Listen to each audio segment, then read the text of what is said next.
Going live now? Okay. Okay, hi everybody, and welcome to the second session of the second half of Reintroduction to Metaphysics. Last week we talked principally about the methodology of metaphysics, like what metaphysical questions are and how to delimit them, and how to go about answering them on the basis of delimiting them. Uh, this session, I want to get my hands dirty. Well, I want to get all of our hands dirty in some actual metaphysics. And the topic we're going to be covering is basically individuals and individuation. Now,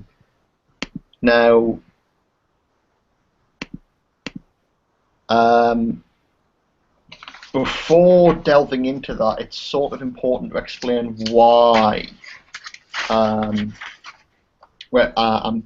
taking this topic and why the topic of next week's lecture will be causality and modality. To do this, it's important to kind of go over something that I really left out or just didn't adequately explain in the last session. Tony, by the way, am I supposed to be small or am I supposed to have the... I think we've got your face. Supposed to be small. Hmm? Right now I have you. You're on the main screen. I'm on the main screen? Okay. Yeah. Cool. I just... You might personally have a white box around one of the icons. If you do, just click on that one. Is there like a white outline on one of the boxes? Not that I can see, but... Oh, wait a minute. No? Click on yourself, and then unclick, and then click it twice. Just click Okay. it twice. No, I'm fine, I'm fine. It's all good. Sorry about the technical incompetence on my part. Right, so... what I tried to get across in my account of transcendental realism last week was the sort of privileged role of what I call objective discourse, which is basically the kind of discourse definitive of empirical science in relation to metaphysics. So I put forward this position in which the critique of metaphysics, so that the study of the logic of objective discourse is a priori, but that metaphysics itself is a posteriori and continuous with science. It's actually kind of bound up in interpreting the significance of the concepts involved in objective discourse. But what I didn't do so well was to actually explain what the objectivity of objective discourse consists in. So I gave this account of the criteria it was supposed to meet, which is absolute attitude independence, and I said that it met this through a sort of combination of sort of being beholden to perception and this beholdenness to perception or observation enabling sort of complete thoroughgoing conceptual revision, and thus taking sort of taking away our absolute authority over our concepts. But I didn't sort of delve into the details of this too much. I don't want to go into it. I still don't want to go into it too much, but I think it's important just to emphasize those two features I mentioned there, which are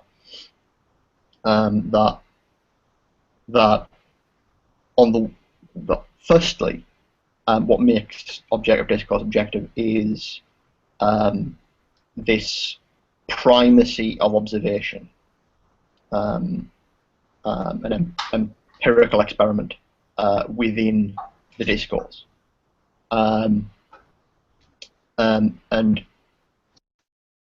the best way to understand this is through Sellers' account of perceptual justification.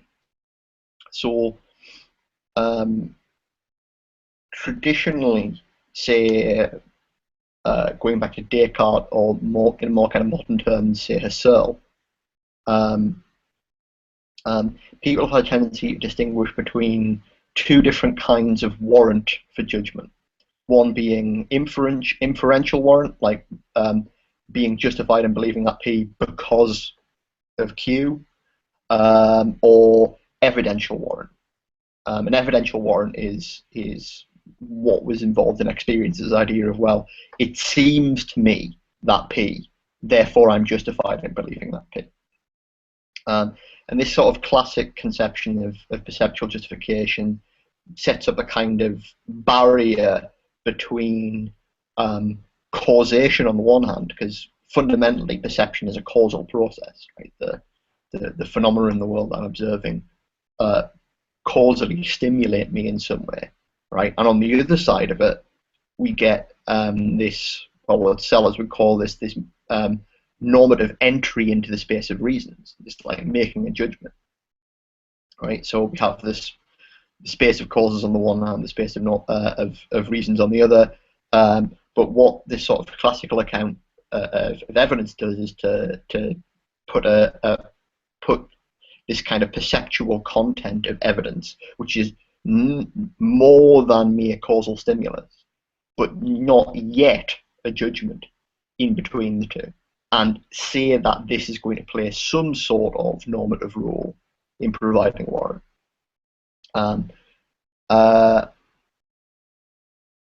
What's great about Sellers' sort of simplistic account of perception is he just eliminates this middle bit. So the only kind of justification which is involved within sort of empirical discourse is fundamentally inferential. But there's a sort of catch to this insofar as there is still something like testimonial authority.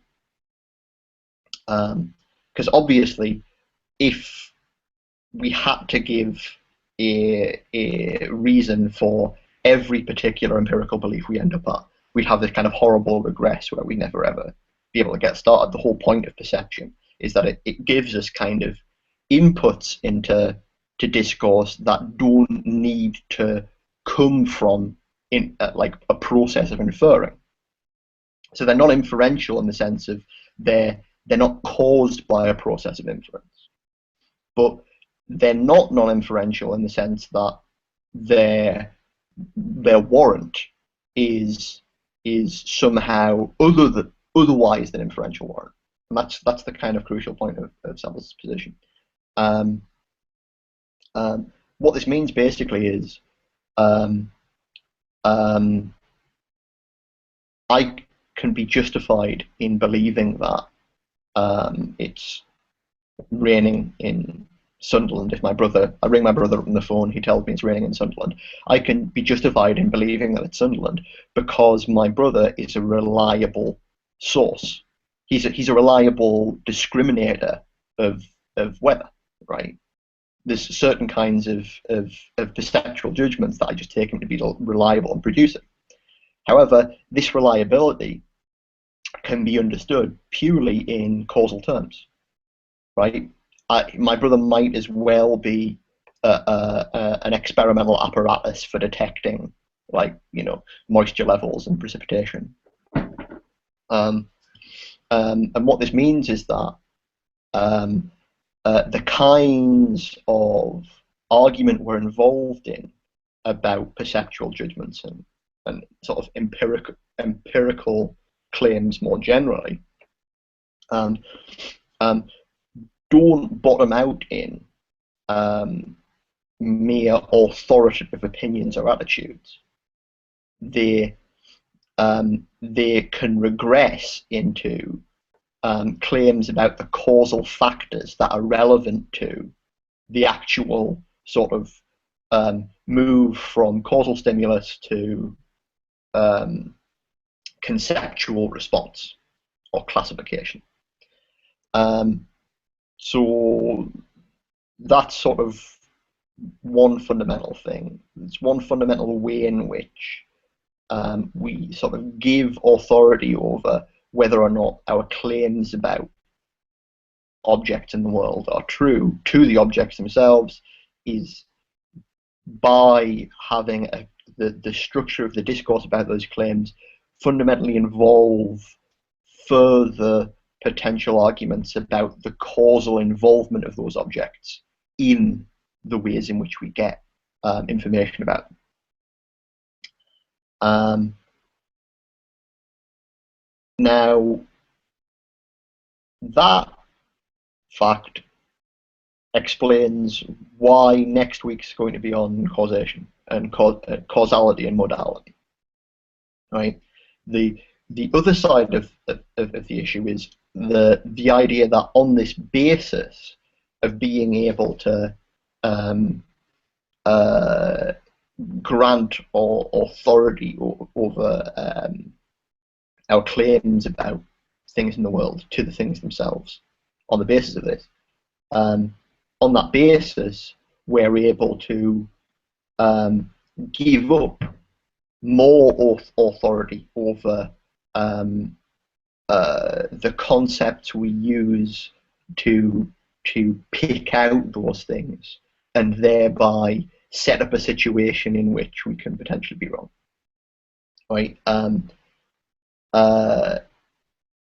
Now, the example that I didn't go into is this example from Brandon, where it's a very kind of like basic example where he says that, you know, assume that at some point we've got this concept, call it acid. The circumstances under which you're allowed to classify something as an acid are it tastes sour, and what you're allowed to then infer from something being an acid is that it'll turn litmus paper red, right? Now,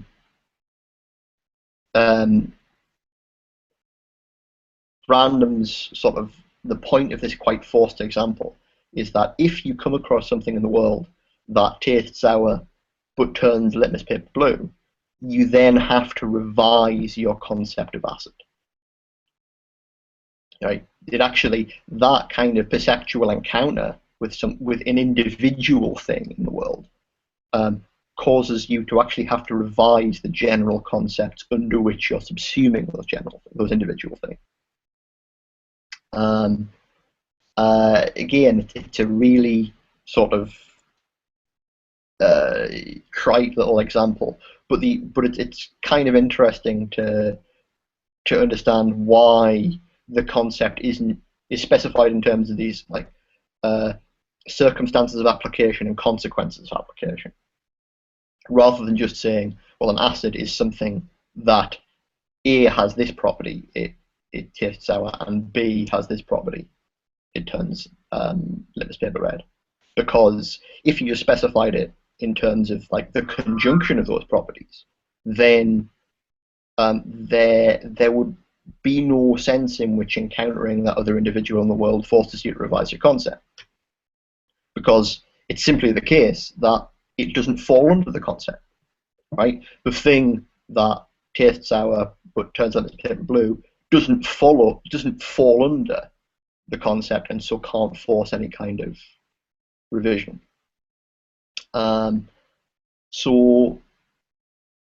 There's something important about the way in which individuals can be picked out by concepts and yet conflict with those concepts that enables the kind of thoroughgoing conceptual revision that makes objective discourse objective, i.e., like completely in principle attitude independent. Absolutely attitude independent. So that's why this week is on individuality. Is that what I want to do is to talk about what um, what real objects are, in my kind of thick sense of the notion of real that I've been trying to build up. And given that these two features of which make objective discourse objective are so important, they kind of give us a natural grappling point in the metaphysical, what it is for things to be individual, and what it is for them to be sort of modally and causally involved. Right. So that's the sort of the reason why we'll be doing these two topics over the next 2 weeks. Now I'm going to try and get into individuation more, and the topic of individuals. So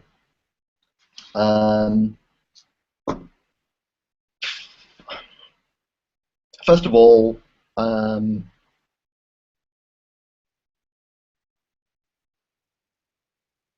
just like to say something very, very briefly about the role of logic in the sort of considerations I'm going through here. So previously, I've kind of used logic in this really, really general sense of just the study of the structure of thought. But and I've used that to differentiate it out from formal logic. But formal logic is actually an important and useful part of logic in this more general sense. The question is why and how. And I just want to explain very briefly a sort of Brandomian position on what logic, what formal logic is. And crucially, you have to make a distinction between natural language and formal languages. So formal logic tends to function on, well, the kind of specification of complete little formal fragment languages and studying their properties. And these can capture aspects of natural language usage for, you know, in better or worse ways. Nevertheless, there is still logical vocabulary within natural language, which isn't simply to be understood as standing in for, say, like the kind of truth functional logic you get in classical formal logic. Brandom's idea is what he called logical expressivism. And his idea is that what logical vocabulary in natural language, such as, you know, conditionals like if-then, quantifiers for some, for all, most, many, you know, as well as like standard conjunctions, negations, this and the other. What these enable us to do is to make explicit things that were previously implicit within our inferential practices. And the inferential practices are supposed to constitute the content of thought. So in a certain sense, what logic enables us to do is to make explicit the content of our thought, understood as being able to actually say what we could previously only sort of do. Now, thinking of sort of logic in this way, the study of formal logic and the study of formal languages of logic can actually be incredibly useful for trying to get a handle on what those practices that sort of constitute the content of thought are. And last week I gave this description of a hierarchy of like pragmatic semantics, epistemology. Well,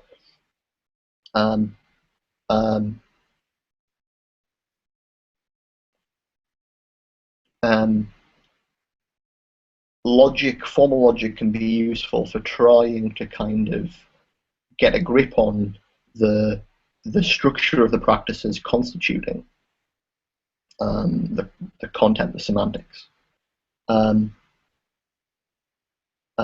you have to understand that it's not a matter of picking the right logic, the one right logic, as if there was just a fact of the matter whether we should go with, say, classical logic or intuitionistic logic or relevance logic or all these various different formal systems that people have studied over. I shouldn't go into this too much more, but this just is meant to preface some of the stuff I want to say about quantification and things later on, in that basically what different sort of formal developments in logic give us are sort of perspectives upon different perspectives upon the practices underlying thought, and thus on the sort of important elements of the structure of thought that will be relevant for us in trying to understand the structure of the world, i.e. metaphysics. Okay.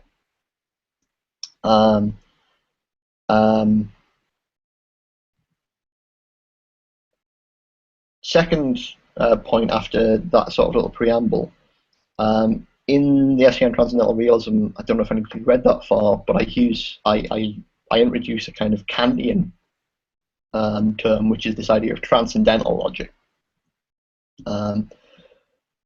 So Kant makes this distinction between general logic and transcendental logic. And as far as he's concerned, transcendental logic is, so for him, general logic is purely formal. It really says nothing about the content of the terms that it's dealing with. I mean, he still has a quasi-Aristotelian conception of logic, so I'm not going to go into any of the details there. But he thinks that with transcendental logic, what you have is the application of logic to objects of experience as what provides the sort of genuine content of thought. And I think that that describes what I'm doing in trying to get an account of the structure of objective discourse, insofar as what I'm sort of saying about objective discourse is it is that kind of discourse in which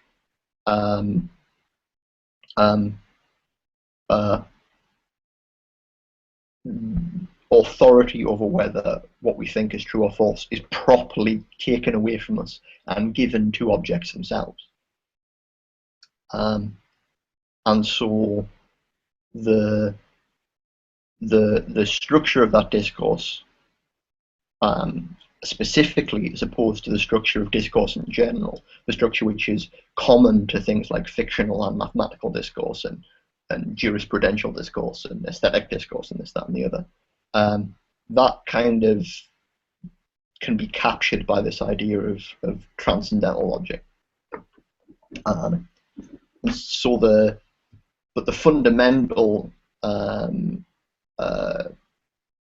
idea to get a grip on in making that transition is this notion of a real object, not just any old object of thought, but one which deserves to be called real and thus to form the subject matter of metaphysics proper. So, like, what are real objects? That's the question, really. So to go about this by way of making some contrasts, and I've already said we can distinguish real objects from mathematical objects. As far as I'm concerned, mathematical objects aren't real objects. Uh, this is a point which might sound a bit strange depending on how far you read through the essay on transcendental realism I talked about last week. I didn't get another point I didn't really get to address too much. So what I actually do later on in the essay is to distinguish between what you might call strongly and weakly objective forms of discourse.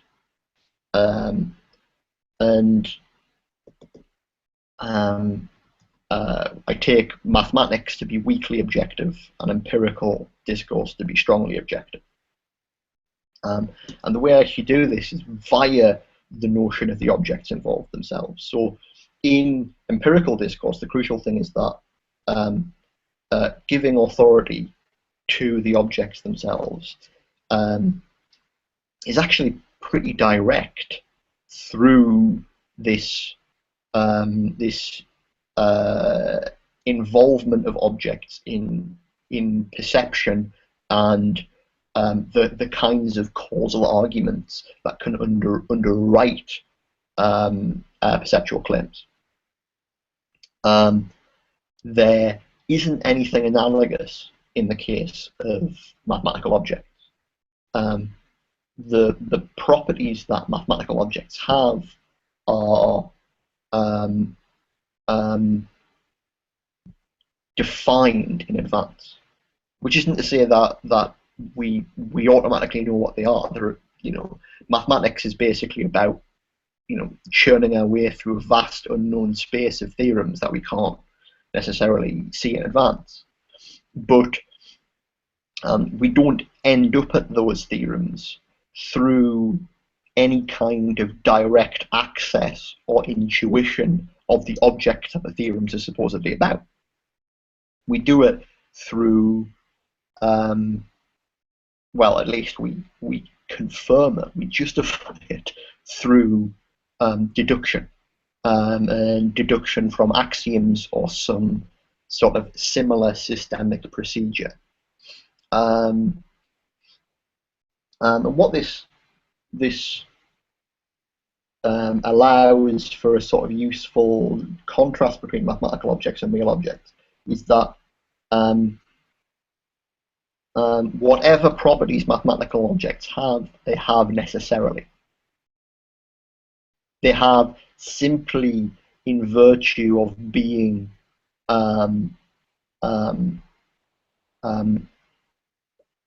located within the structures that they're in.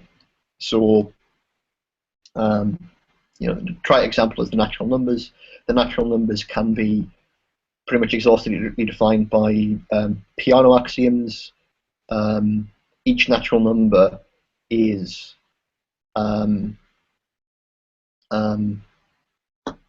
just a kind of coordinate along a kind of infinite series of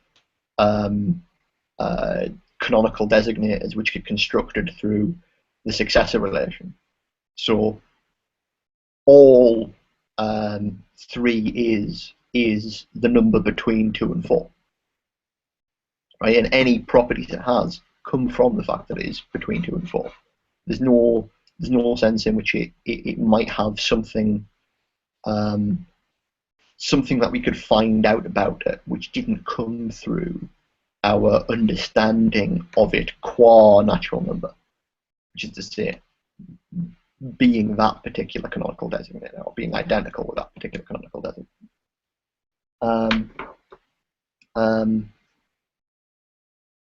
Interestingly enough, on the sort of point of logic I mentioned earlier, there's a new sort of program in the foundation of mathematics that I'm quite interested in. I know Reza is quite interested in it as well. This thing called homotopy type theory.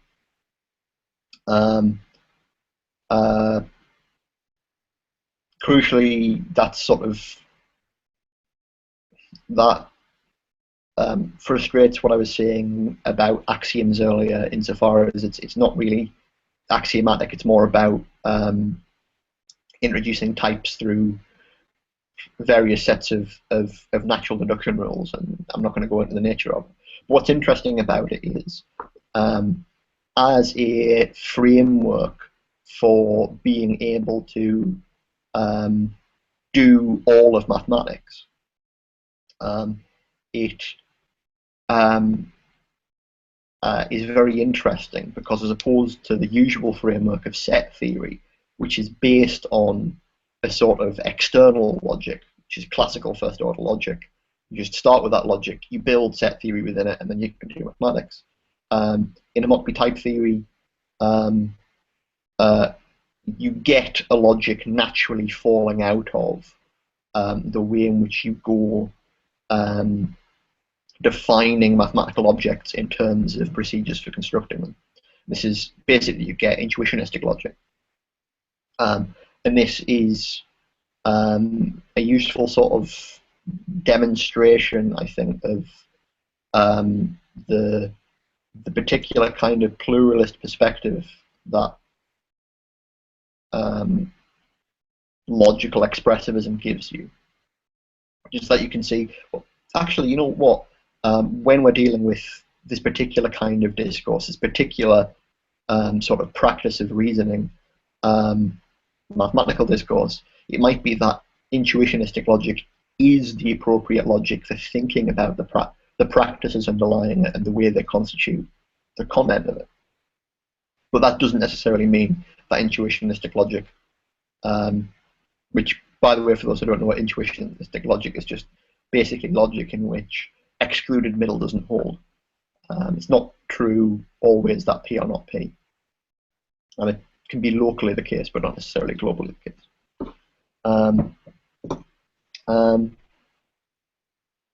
Anyway, this sort of brings me into thinking about fictional objects, kind of usefully insofar as if you think that sort of the natural sort of logic of mathematics might be this sort of intuitionistic position in which excluded middle might hold locally but not necessarily globally. So, for instance, it might always be the case that any identity statement about natural numbers is either true or false, right? It's either the case or not the case, but it might not be the same for, say, the real numbers. For the real numbers, that might not necessarily be, it might not necessarily be the case or not the case that any two you take are identical. It's an example from Brewer. When it comes to fictional discourse, it is sort of interesting. Well, I think it would make sense to say that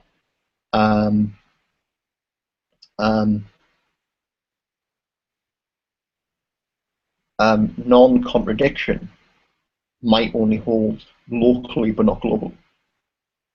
So in the case of fictional discourse, where if we're arguing about, you know, the nature of a given world represented by a novel or a series of novels, or I mean, we could talk about the DC universe in DC Comics, right? Right? Is that universe consistent? Probably not, right? Probably not. In fact, we could probably find, if we wanted to turn the conversation in that way, if we were being serious comic geeks, that although there are lots of cases in which you want to say, okay, we can reason on the basis of non-contradiction here, there are going to be other cases in which you simply can't, and that means the sort of the internal logic, or the sorts of formal logic that are going to be useful for making explicit the kinds of practices that are involved in fictional discourse and speaking about fictional objects, are going to be paraconsistent.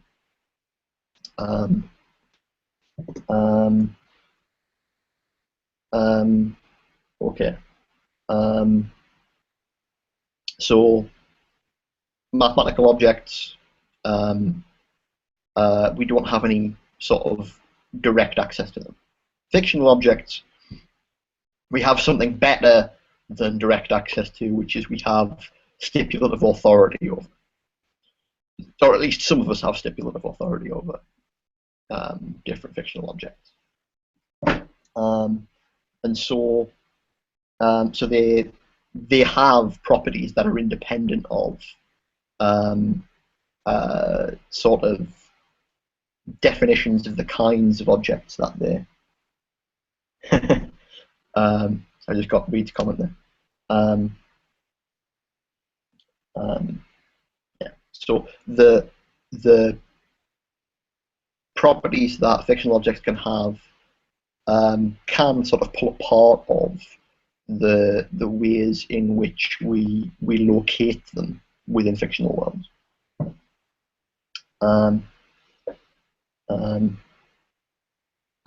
But crucially, what we want is an account of something that sits in between. What we want is an account of real objects that we don't have stipulative authority over, but that we do have some kind of access to that enables us to get a grip on properties that they have independently of, or even in conflict with, the concepts that we use to pick them out. There's a third kind of contrast case here, which I'm just going to mention briefly, which is that of functional objects. So things like, classic Heideggerian hammers and nails, but also, like, say, the ship of Theseus is a paradox generated by considering the kind of curious features of functional objects or artifacts. For those of you who don't know the ship of Theseus, it's the paradox of look it up on Wikipedia. I'll come back to it later. The thing about functional objects is, although you might want to say that fictional objects can be, or that fictional discourse can be dependent upon objective empirical discourse,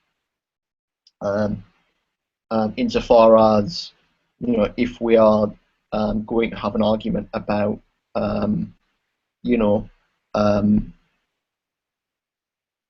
trying to think of a good controversy in literature, but I can't. But like, say we're going to argue about whether or not unicorns can interbreed with horses, right? We can have an argument about that, I'm sure, right? But that argument is going to necessarily involve bringing in information we have about horses, about things which we take to be real objects that we have objective studies of, right? And we're gonna start wanting to think about things in terms of evolutionary biology and population dynamics and this, that, and the other. We're going to want to try and develop some kind of consistent story either way in relation to that kind of information. Functional objects have properties that, in a certain sense, are stipulated or either by individuals or in some sense dependent upon social norms, things that aren't independent of our attitudes about them. But these are dependent upon the properties of real objects that can be studied objectively, empirically, in ways that are much more kind of direct. So they represent this kind of interesting study case. So one of the kind of useful question to bear in mind in thinking about some of the stuff I'll get into later will be things like, is the hammer qua functional object identical with the hammer qua, attached piece of wood and metal? Or perhaps even better, is the President of the United States qua President of the United States identical with a particular organism or not?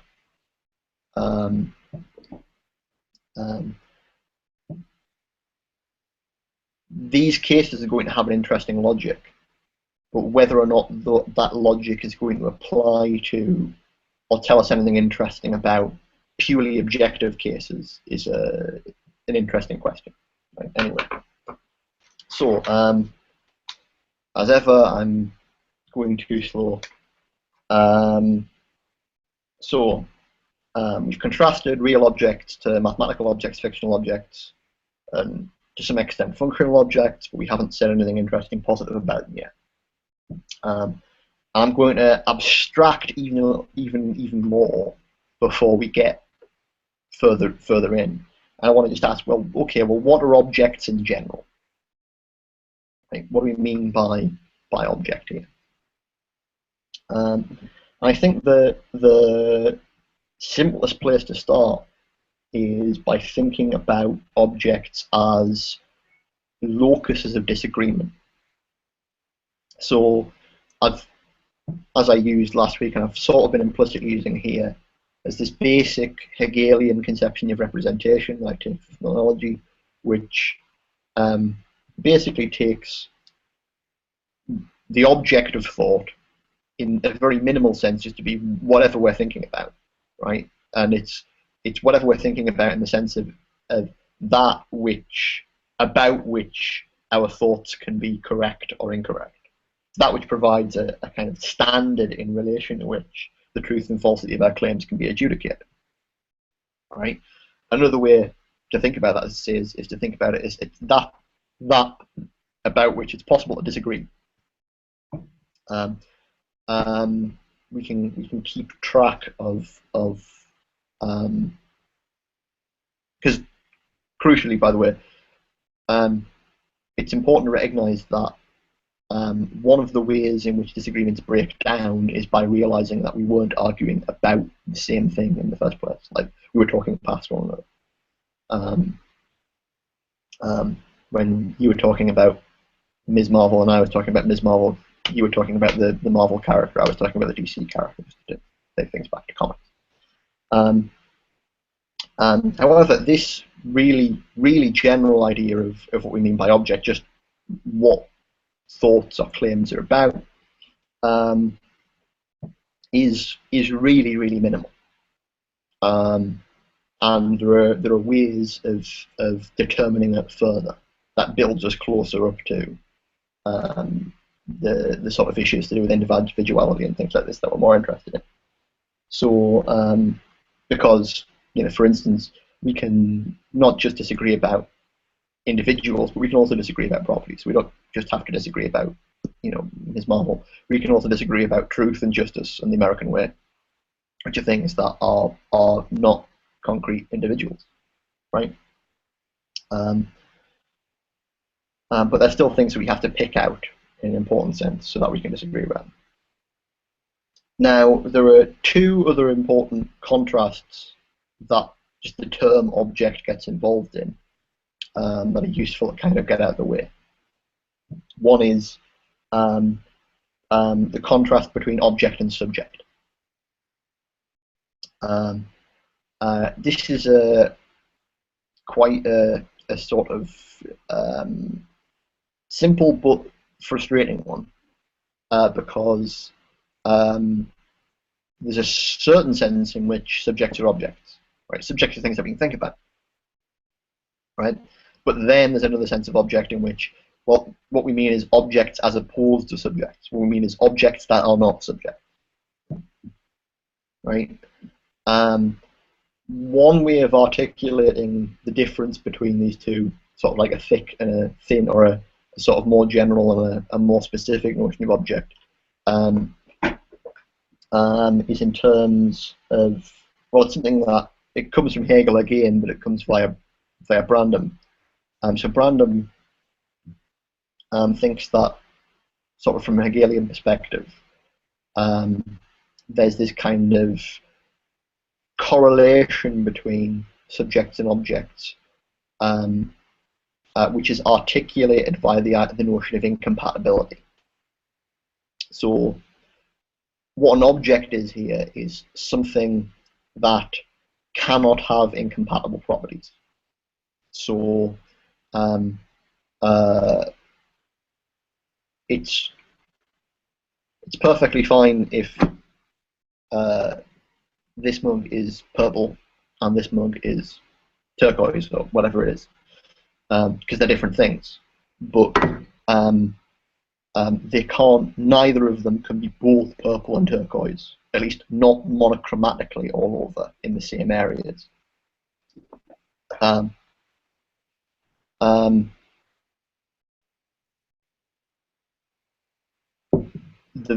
as far as Brannan's concerned, and I think this is a good point, the very specificity of these objects, being the objects they are, just in the sense of being kind of objects of thought, is not being able to share these incompatible properties. That's what the fact that they can't is what makes them distinct from other things.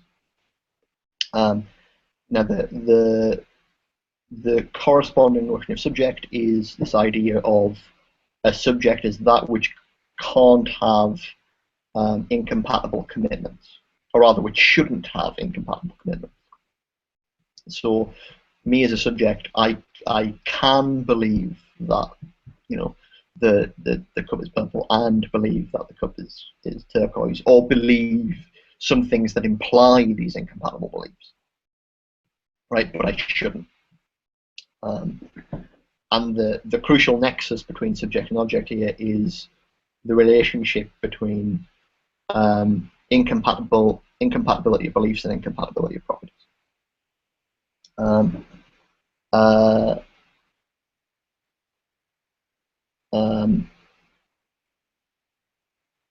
Right.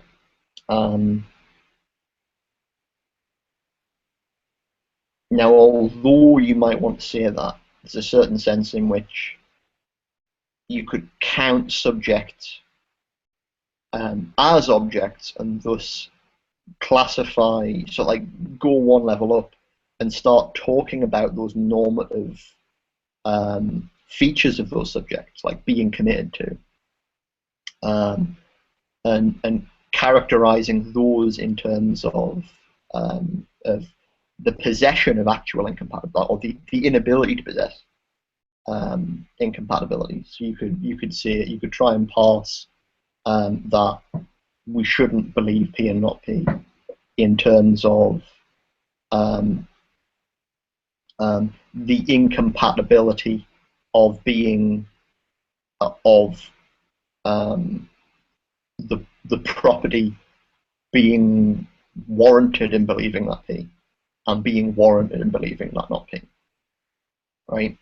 There's a certain kind of artificiality there in trying to reconvert the sort of normative conception of incompatibility into an objective modal conception of incompatibility. I shouldn't go into this anymore, but basically, I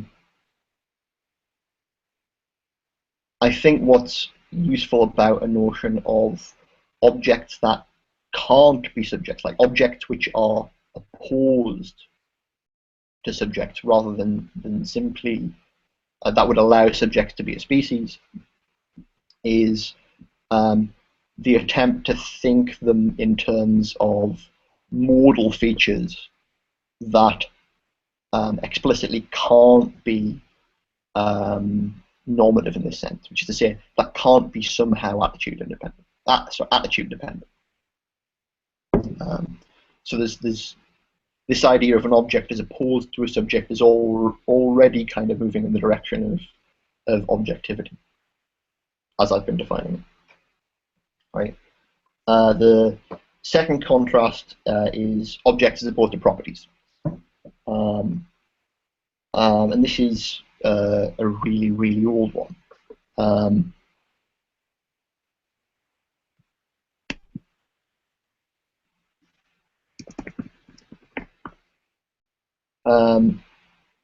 So for Aristotle, but also for Kant, one of the ways in which they define substance is precisely as that which isn't predicated of other things. Like, so properties are things that get predicated of other things, and if you're still in a kind of syllogistic mode, you can predicate predicates of other predicates, and this, that, and the other. But you always have to have at base some things which get properties predicated of them, but cannot themselves be interpreted as properties.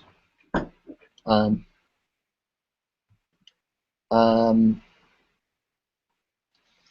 Now, there are more modern and interesting ways of thinking about what this means. I'll come back to this later, hopefully. This kind of cashes out a claim of randoms that I mentioned during the last lecture, which is this idea that the concept of object and the concept of singular term are sort of reciprocally sense dependent. Singular term being fundamentally a concept about the tokens we use within practices in order to think about objects, right? But again, hopefully I'll come back. Right. Okay. So, very basically, what are objects? Minimally, low key of disagreement. Less minimally, contrasted to subjects, contrasted to properties. Now, it's that contrast to properties that makes objects into particulars, and the word that's immediately going to kind of follow on from that particular as opposed to universal is going to be individual, but I don't want to try and get to it yet. Instead, now that we've got a slightly more developed view of what we mean by objects in general, I want to ask the kind of almost rhetorical question: are real objects substances? Right. So, if we take up this sort of Aristotelian and Kantian minimal definition of substance, of that which isn't predicated of other things, which has predicates predicated of it, does that mean we have to bite the rest of it? Do we have to adopt some kind of substance metaphysics? However, in order to answer that question, we're going to have to kind of get clear about what we mean by substance. And this turns out to be sort of trickier than it seems. So when going through and trying to determine when I was speaking about today, the thing that I wanted to kind of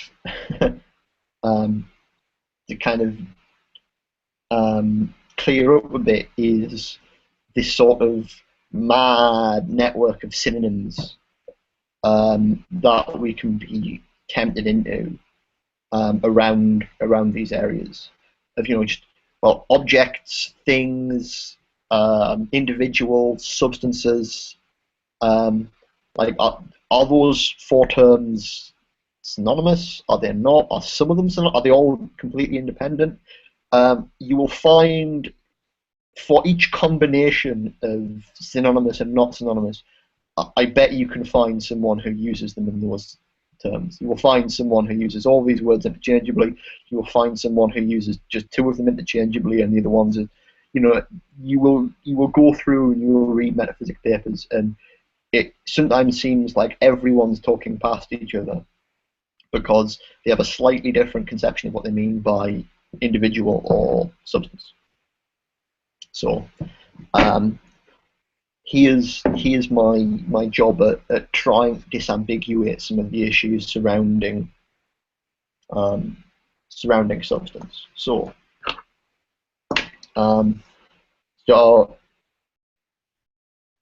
just as I did for object, I want to kind of draw three potential contrasts that the notion of substance can be involved in, and which is quite important in they're all important in different areas of contemporary metaphysics. So you might want to think about substances minimally in terms of individuality, which is to say, you think about substances as things as opposed to stuffs. So I'll get at the whiteboard.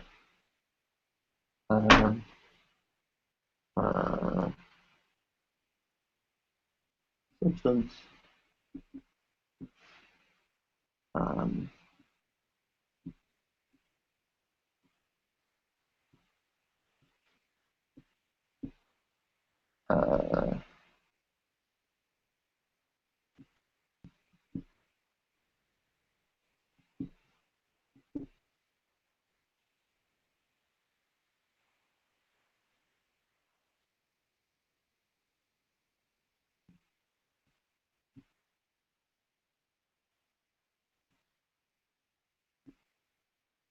So you want to think of substances as things as opposed to stuffs, bodies as opposed to events, or products as opposed to processes. Oh crap! Is that does that appear backwards to everyone? No, it's just me. No, it's just me. Okay. For great. you, it's backwards because you have the mirror. Okay, Looks good for us. great. I should know these things. I just yeah. And you'll see these kind of contrasts being implicitly supposed in different sorts of debates. Crucially, sort of like so let's say. I don't know if it's possible to hold it up a little bit because the people on the bottom are blocking some of the lower parts of it. Yeah, sorry. Yeah, it's fine. Right, what I want to do now. I'll hold it back up after I've written them down. So 1, 2. We got to invest in getting you an easel. I'd say I bought one, just sent it to the wrong place. Hopefully, I might have sorted out the whole mess by next week, but we'll see.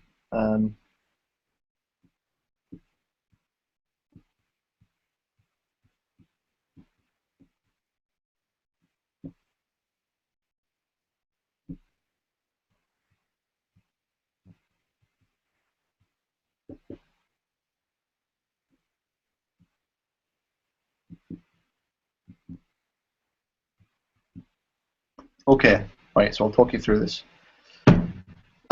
Yes, you might think of substances as things, bodies, or products, and these aren't either or. These are rather sort of additional strengths of the of your concept of substance.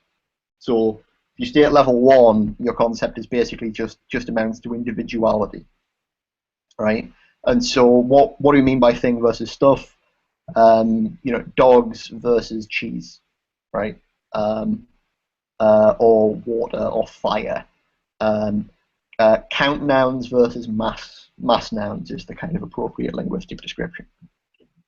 We'll talk about that a bit more later. But at minimum, what you need for individuality is to be countable in those terms. 2, bodies versus events. So when we were talking about objects, up until this point, you might want to say that, well, the concept of object we've been building up might have presupposed that we were talking about things. It might not enable us to talk about bodies of water, or rather talking about bodies of water in adding that determiner to the mass noun, a body of water or a can of Coke or however, adding that on there sort of implicitly just converts what we're talking about into an ad hoc individual. So you might want to say that up until this point, our characterization of objects is perfectly fine. But once we get into talking about bodies and events, it seems like we're adding something on top. It seems that we're perfectly capable of talking about events like yesterday's lunch, or the next eclipse of the sun, or a whole various different series of events, and counting them and re-identifying them, and disagreeing about them, and applying properties to them. As soon as we kind of have a more kind of robust notion of substance, which involves an idea of persistence, then we've excluded events. And thirdly, you can, on top of this, build an opposition between products and processes. And by this, I don't just mean, say, like the distinction between an artifact and the process through which you created that artifact, which is very much sequential, right?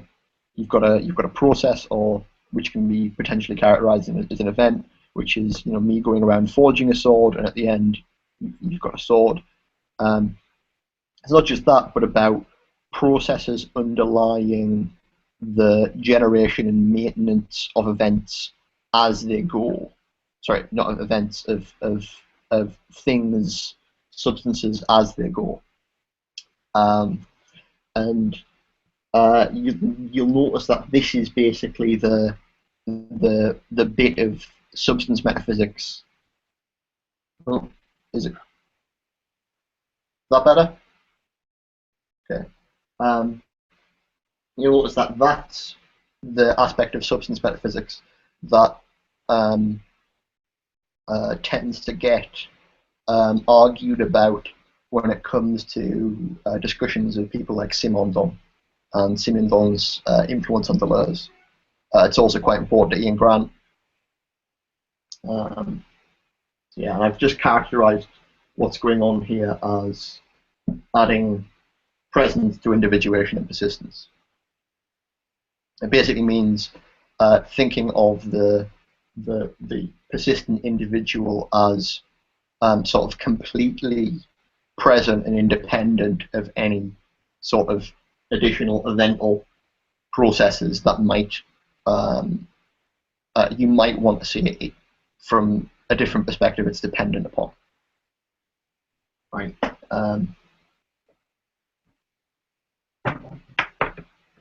Now, let's say these are various different strengths of substance, but what basically makes a metaphysical position a substance metaphysics is that essentially it holds that individual substances are at the very least primary, insofar as the individuation of the other things, stuffs, events, processes, etc., is dependent upon the individuation of substances. Again, there are various forms of this, but just to take a kind of simple, straight, a straightforward example, there are plenty of people who think that substances, in the sense of bodies, are primary over events, insofar as it's only possible to individuate and distinguish events as events that involve bodies. They're things that essentially happen to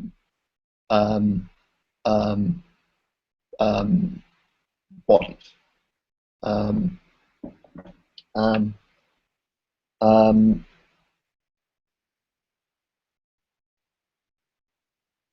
Similarly, you might want to say that there are other positions that think that fundamentally stuffs, material sort of quantities, essentially have to be thought in particulate terms, and that these particles that they're composed of are the sort of fundamental present bodies, substances, whatever it is that they are, and that stuff's the understanding of stuff is fundamentally dependent upon this. When it comes to products and processes, things are a bit more complicated. But again, if you're interested in that, look to the sort of debates surrounding Deleuze and Simondo and Ian Grant a little bit. Okay, maybe I could take an Ian Grant type example. So Ian's all about geology. And so a way of going about this would be to say a substance position would tend to think of the mountain as just a self-subsistent individual.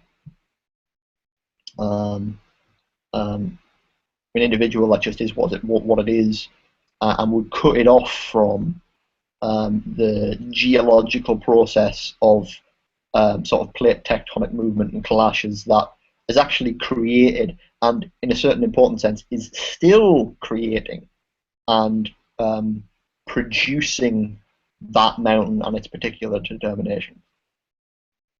Yeah. Anyway. So the substance position takes the mountain to basically be completed and present in the given context and separates it out from the sort of geological time scales that it's involved in. Right. Okay, how am I doing time-wise? Tony? Yeah, we're at 11:16, so hour 15. Okay. Hour 15, we're about halfway through. Okay, right. I know we have the presentation. So I'm going to move this a bit quicker. Okay, so Tony, yeah, great. Has everybody got their mics? Cool. Okay. We've gone from these contrasts between various different particular sorts of objects within different discourses that we sort of understand, sort of abstracted to try and think about objects in general, and then we've come back down to develop contrasts with various accounts of substance. And the crucial thing we've identified as common to substance metaphysics is this idea that they treat what they do with substances is to make other things that can be talked about as objects within the sphere of things dependent upon individuated substances. The natural question here then is, well, what do we mean by individuation? What is individuation? And it's a term that's very easy to use and very easy to kind of take for granted. But if we make one kind of useful distinction in using it, it's to distinguish between the sort of epistemic sense of individuation and the metaphysical sense of individuation. So the epistemic sense of individuation is precisely about picking out in thought. And so being able to pick out what we're talking about, and thus ultimately going back down to the basic level of the concept object, being able to effectively disagree about it, right? It's this sort of relationship between concept and object, right? Whereas the metaphysical sense of individuation is supposed to be about objects in themselves independent of how we think about them. So it's supposed to be about what makes objects the objects they are. Um, if minimally, like what it is to be this specific thing is um, is kind of this minimal not being able to hold incompatible properties in this kind of very minimal Hegelian Brandonian sense. Um, then the question is, well, what makes a real object that specific thing that can't hold incompatible properties? Right. Now, distinguishing between this epistemic and metaphysical sense of individuation, the methodology I've been putting forward, this idea of transcendental, this approach I've been calling transcendental realism, recommends that though we refuse to collapse the metaphysical into the epistemic, so we shouldn't just jettison the idea of metaphysical individuation in favor of epistemic individuation. We shouldn't get rid of the idea that there is something useful in talking about the individuation of real objects that is different from simply talking about the way in which we pick out fictional objects, for instance, right?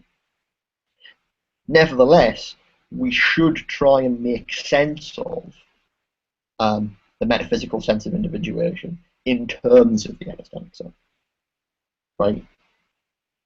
So what this means is basically doing our best not to sneak in assumptions into the account of epistemic individuation that are dependent upon some kind of implicit common sense substance metaphysics. And this is something I think that happens a lot when you read particularly a lot of the sort of contemporary analytic metaphysics literature. The epistemological premises that are used to draw metaphysical conclusions already have some fairly strong metaphysical assumptions buried in them. Could I ask a quick question? Yeah. I'm curious, aren't we then simply reversing so that when you say there's been a history of making metaphysical assumptions to justify epistemic claims, isn't there a concern now that we might be making epistemic assumptions to make metaphysical claims? So I take, for example, well, that's my question in a nutshell. I mean, it's a good question. Because we don't want to just do the opposite. Otherwise, we kind of fall into the same problem, but just on the epistemic side. Well, so when you say we're minimally, so for example, when you define the object as that which we can at least minimally disagree on in terms, or agree or disagree on in terms of certain properties it may or may not have. And then you also said something similar when you were discussing individuation just now on the epistemic side, that to pick out in thought and thus be able to effectively disagree. Isn't that already, there's a tremendous amount of assumptions in there? Well, insofar as there's a theory there, right? And I haven't necessarily kind of justified that theory completely, right? I agree. But I don't think that, okay, so Josh has said something which probably goes along the lines of what you're saying, which is epistemic assumptions always come freighted with implicit metaphysical assumptions. Well, that's what we're fighting against here. Well, this is the thing, that's what I disagree with. Right. See, I think that, although I think, in one sense, of course, we're always going to have assumptions, right? This is what kind of discourse is about. I will make some claims, and you will go, "Are you just assuming those? I'm not sure those are right." We'll work backwards, and we'll have to kind of go through and try and justify those claims. Where I think there's an asymmetry between making metaphysical assumptions and making epistemic assumptions is that I think precisely it's possible to go through that process of justifying my epistemological assumptions without at some point retreating into metaphysics. Without at some point going, "Ha, you got me! I just had these metaphysical assumptions all along." If we do find some of those, that's bad. But my commitment is, if we do find some of those, get rid of them, right, and try and do epistemology directly. And this is why I don't know if you've seen the first lecture from last week. I had this did see most of it. Pragmatic, semantics, epistemology, metaphysics, right? Again, at base, everything comes back to pragmatics. Everything comes back to, well, look, what is the practices of reasoning that we're involved in here? And I think we can describe those practices without necessarily requiring metaphysical assumptions. I mean, we could talk about that a bit more during later on. It's an important issue. But I should probably try and get a little bit further through this stuff, if that's okay. Okay. So individuation and individuality. There's a suggestion that is useful by an analytic metaphysician called E.J. Lowe. And what he says is that individuality is a matter of two things: identity and countability. Right? Now, some people think these things are essentially connected, and that things can't be countable unless they're re-identifiable, and they can't be re-identifiable unless they're countable. Lowe suggests that actually these things pull apart. So the two examples he gives are on the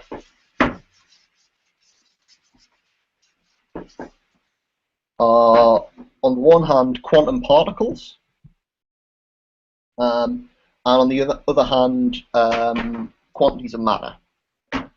So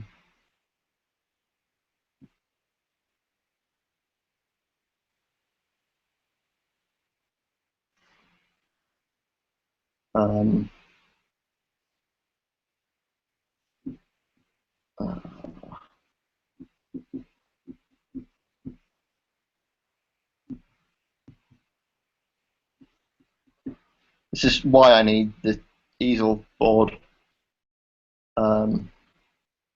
there.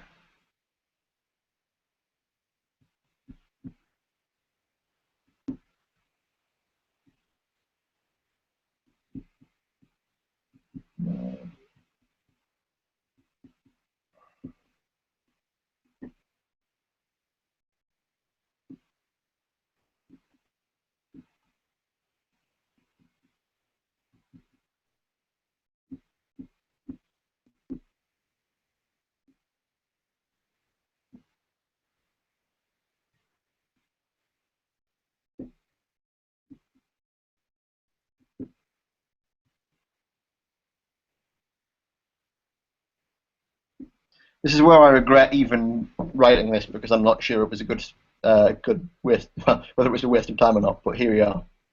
So he has these two examples. So he thinks that when we're talking about things like electrons, we have things that are countable, but which aren't re-identifiable. And this is quite a technical example from quantum physics, but it's really fascinating and actually quite important. So the best way to describe it is in terms of the probabilities you get out of quantum systems. So quantum mechanics is a probabilistic theory. The probabilities have to come out right for the theory to have predictive success. And for that to come out right, you need the right number of possible states. Now, take an ordinary sort of classical system, right? Say you've got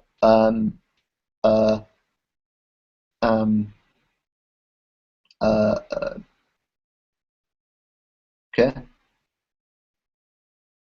Okay. Anyway, uh,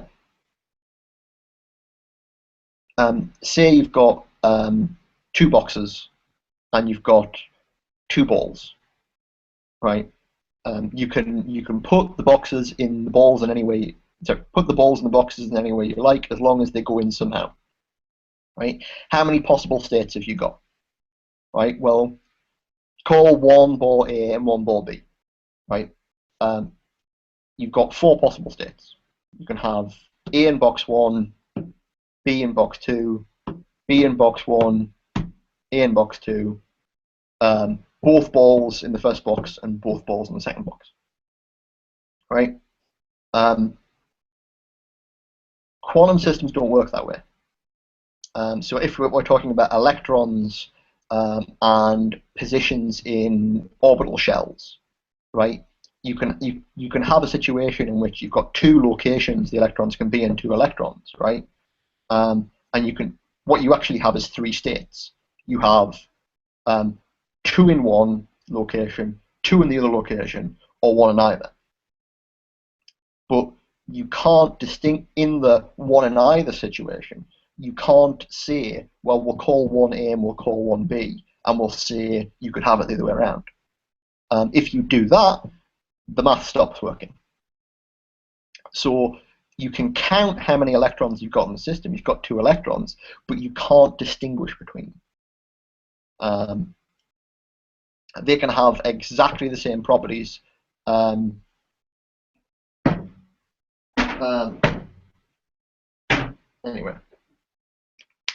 On the other hand, Law thinks that, well, probably shouldn't have put that down, that if you've got a case of quantities of matter, like a quantity of cheese, water, clay, a bowl full of sand, whatever you want, he thinks that we can't count that, but we can re-identify it. We can say that in two cases we have the same stuff, but fundamentally, in order for there to be any counting that takes place, we need to introduce some kind of conventional unit, like say, grams of sand, or milliliters of water, or whatever unit you want to pick. So he's got these two alternate cases. He thinks that what individuals are, individual substances in his sense, are the cases where these two things coincide, where you can't have countability without identification, and you can't have identification or identifiability without counting. I think he's wrong about that, and I think it's useful to. You can sort of see it by taking a more familiar example, which seems to be between the two. So instead of having the balls in the box, right? Talk about balls in two boxes. Talk about two glasses of wine, right? And imagine you have a single glass worth of wine between them, right? Now specify that you can only move half a glass of wine at a time. Right, so you've got a conventional unit, right? Half a glass of wine, right? How many possible states do you have? Well, you end up having three. You've got half a glass of wine in both, a full glass of wine in one, or a full glass of wine in the other, right? But when you have half a glass of wine in both, you can't name that half of the wine versus that half of the wine. That's not how it works. The interesting thing, what I think this reveals about the quantum particles case, is that what's disconcerting about it is that we have natural units. like in the glass example, we're dealing with this enforced conventional unit. You can only move half a glass of wine at a time, right? But in the quantum case, we have quantized energy, and it's naturally quantized, right, into how much you can do anything with at once, and that's what's unusual about it. So on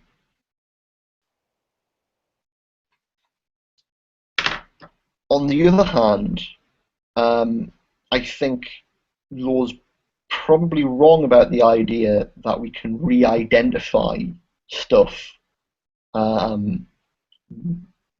independently of any additional determinations we place on it. And again, I think this has something to do with the sorts of operations you take to be allowable in the relevant context. So, so just to kind of stay with the wine example, although we can't identify the half a glass here and the half a glass there, you say this one's A and this one's B, as long as we're allowed to freely move them around half a glass at a time, right? So we can't keep track of a continuous that half versus that half as long as we're allowed to mix them. There is a certain sense in which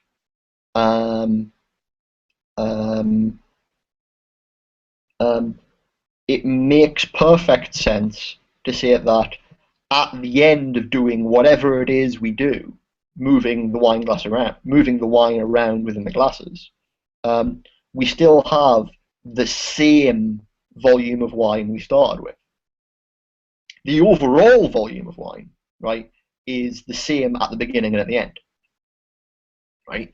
So there's a kind of limited re-identification that we can do within that closed context,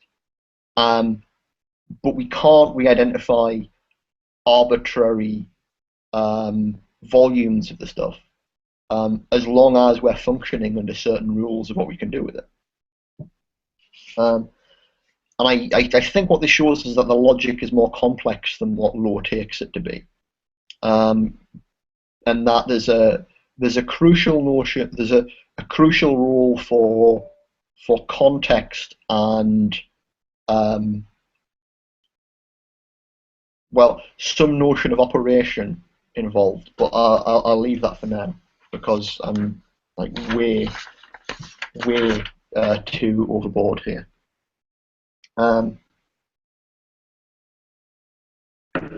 So, where are we?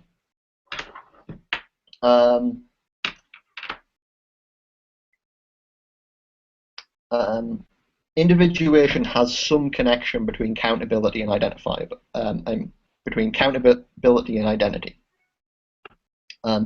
How do we get more purchase upon this? Well, the place to go is the logic of quantification.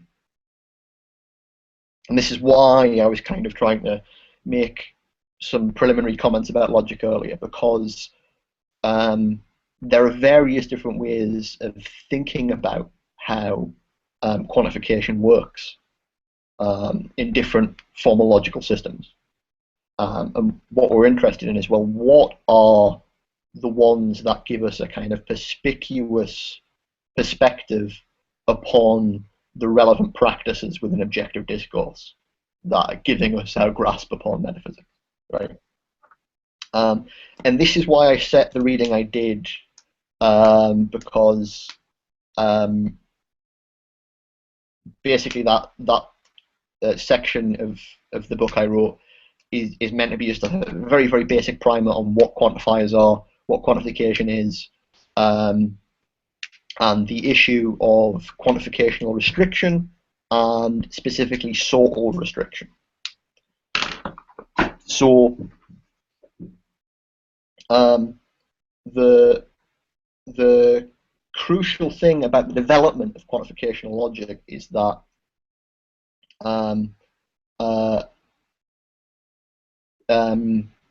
when we got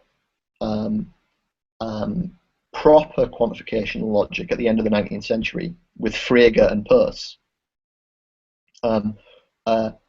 what we got was a move from binary quantifiers to unary quantifiers. So in Aristotle's kind of syllogistic and all of the ways in which it had been developed, all quantificational statements were always of the form something like all men are mole, right? The quantifier would always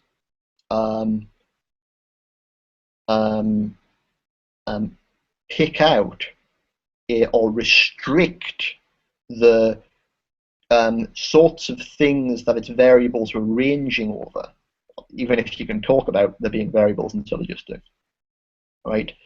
So it would always have to restrict it to say, like, okay, we're talking about just the set of men, and with regard to them, we can say of all of them that they're mole.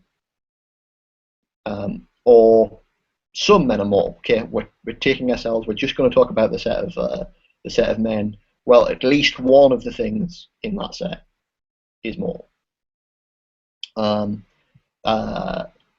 Interestingly enough, when you get to unary quantifiers, in fact, this is where I actually should be using the whiteboard.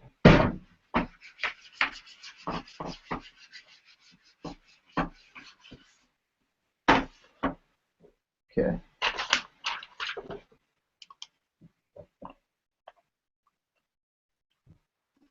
So when you get the unary quantifiers with Frege and Peirce, again, this isn't the terminology, the symbolism he'd introduced, but it's generally the standard one. The variable is just taken to range over the complete domain. The domain is totally unspecified. So, on a kind of crude reading, you just take that to mean everything, right? So you're not saying all something or something. You're saying everything is F, right? And the idea was, given just the two quantifiers for all and for some, you could then rebuild up binary quantifier structure. So you could say, well, for everything, if it's F, then it's G, or for something, there is some thing in the set of everything that is both F and G. And that enables you to kind of somehow regain binary quantifier structure. It turns out that this isn't actually quite good enough, because you end up with certain quantifiers like most. So most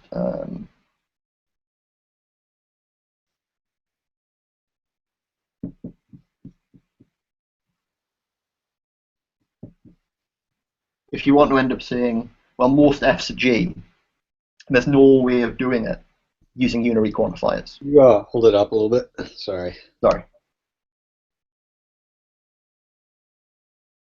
And so historically, you ended up needing what's called generalized quantifier theory, where you end up with kind of not just unary quantifiers and binary quantifiers, but polyadic quantifiers of various different orders, as many as you like. Also, this is going to sound really stupid, but would you mind explaining the various symbols within the logic? Every time I've tried to read symbolic logic, it seems like everybody has slightly different sort of annotations that they're using. Yeah, it happens a lot, and it's frustrating. I understand. Okay, so this just says, okay, for all x, right, it's the case that if x is f, right, then, so I'm just using an arrow to read if then x is g, right? And the way to read this is because it's an upside down here for all, right? And ex, it's a backwards e because it's supposed to be the existential quantifier. So it's saying there is something that is both f and that's a really like dodgy ampersand and g.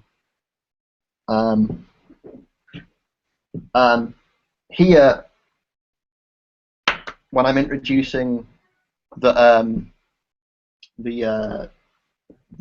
essentially binary quantifier most, we've got to read that most as being equivalent to these quantifiers here, right? What's crucial about it, however, is this thing, the restriction. So it's saying, look, most in this variable is going to range over a particular domain. So it's going to range over the domain of f's, right? So if we say most philosophers are drunkards, everyone's favorite example, right? We're going to say most, and that's got to essentially range over the set of philosophers, and then what you're saying about everything in that, well, you're saying about most things in that set is that they're drunkards.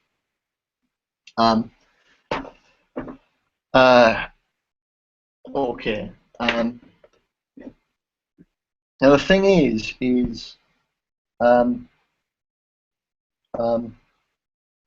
what this sort of indicates is that bare quantifiers that don't have any restrictions of this sort are actually fairly limited and rather unnatural. They're pretty much just about good enough to deal with mathematics, right? But as soon as you get into natural language and empirical discourse, they're not good enough. And so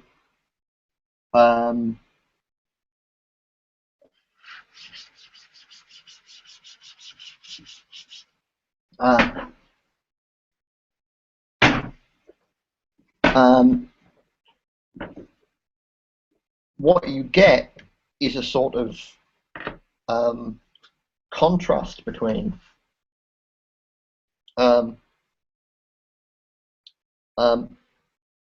those who think that the basic bare quantifiers without any kind of explicit variable typing, right, are fine, and those who think that what you end up needing are sortal concepts, and sortal concepts are to take the kind of, and again I define it in the book, but I'll just give a rough summary. They're concepts that don't just have criteria of application, but also have criteria of identity, which is essentially equivalent to saying they're things that you can count. So dog is a sortal concept, but red is not. Fido can be both a dog and be red, but you can count the number of dogs in a room, but you can't count the number of red things. Does that make sense to people? I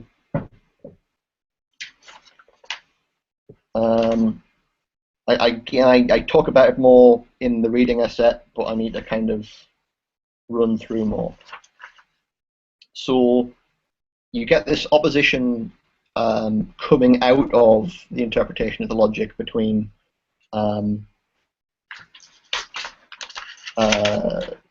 sortal dependency and bare particularity, right?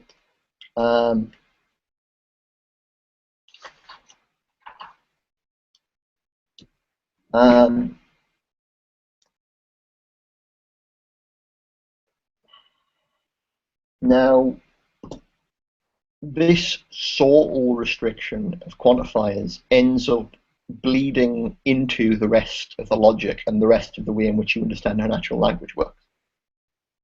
So once you start thinking that quantifiers, the variables that they involve, essentially range over certain types of things, you end up typing or sorting all singular terms.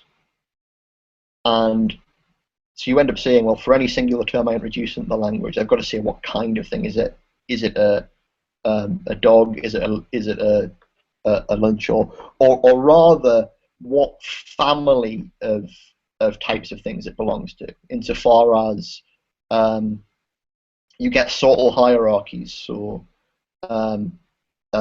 if something's a cat, then it's a mammal, right? Is fairly clear. There's different criteria of application for cat than there are for mammal, but there aren't different criteria of identity. If something is the same cat, then it's the same mammal, right? You know, give me a cat and I will give you the mammal that it is.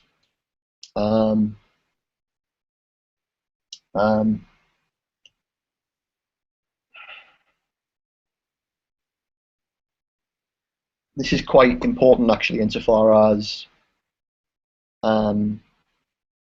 if you think that hierarchies of sortal concepts or kind concepts share criteria of individuation,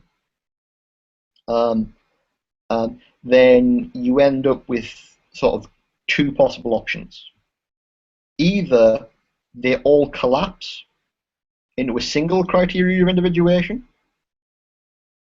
So it turns out that they're all just different types of thing, and you can just individuate things. In which case, you're back at bare particularity. You're back at just being able to quantify over things and just being able to say, well, when it comes down to it, it's just a thing, and that's fine. Or the criteria of identity have to not be common at some point in the conceptual hierarchy. You get to a certain level of generality, and what you end up with is what these tend to get called categories, different categories of things. So you end up with, say, a category of physical objects, a category of animate objects, a category of artifacts, and so on and so forth, that are then broken down their own hierarchies of genus and species.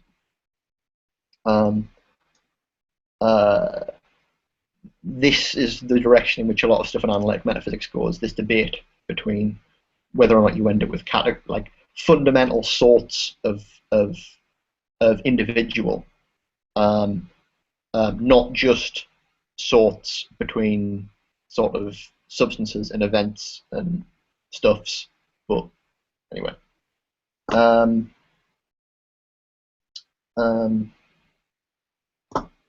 Right. Anyway, what I was trying to say was sortal dependency ends up extending beyond quantification into demonstratives, identity, and predication.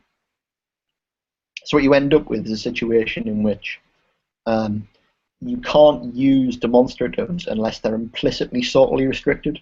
So you can't just point at something and say this, right? This is X, right? You can't just say this is red or this is blue or whatever, right? You always have to implicitly be saying this cup or this dog or at most minimally this object belonging to that kind of fundamental category.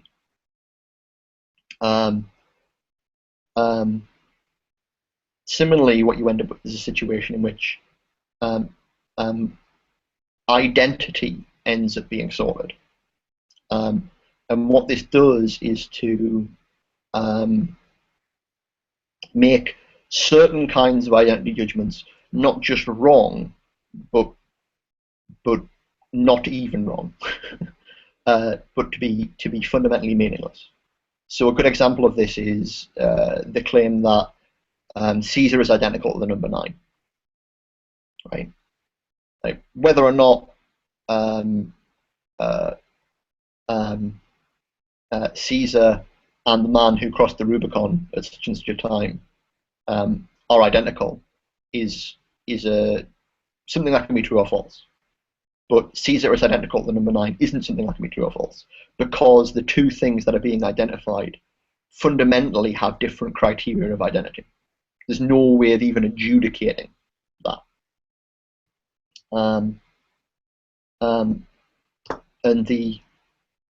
on top of this, and this is the thing which I think people tend to appreciate less, is the idea that the actual predicates you apply to things end up being sorted. So this ends up accounting for why it makes no sense to say that the number 9 is a Roman emperor. Right? Is a Roman emperor is a predicate which is only appropriately applied to human beings. Right? And all predicates end up and again, this is something I explained in the book, are understood as functions. The range of the variables of those functions vary over, end up being restricted by the particular sort or type of thing. Right. Yeah. So.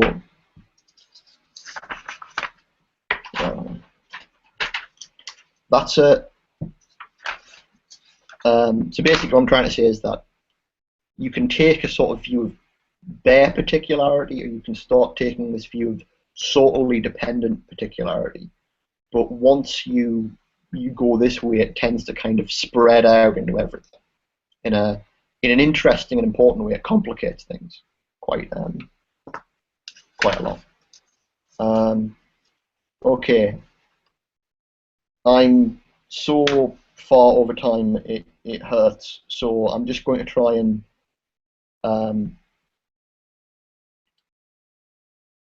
say some things about the various different metaphysical positions that come out of, or that can be understood in terms of these logical distinctions, right? And then we'll just talk.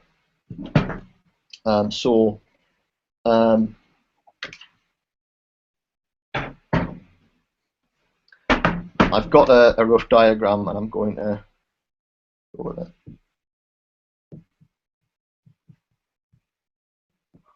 Way too much. So, if the logical issue is whether or not we accept sortal dependence, then the real metaphysical issue is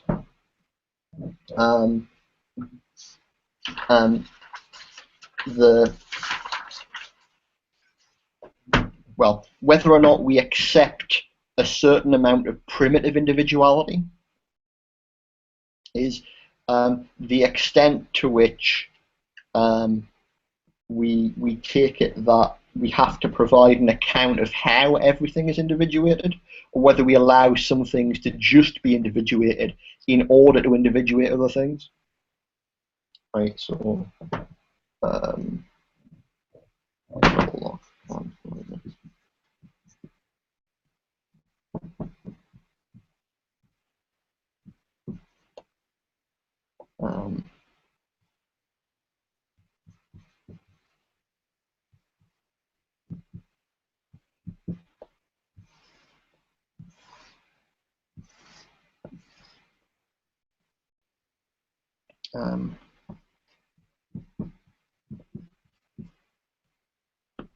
so this is basically a matter of how strong we take our account of individuation to be. Okay. Here's my diagram of Aristotle, Locke, Kant, and Leibniz. So Aristotle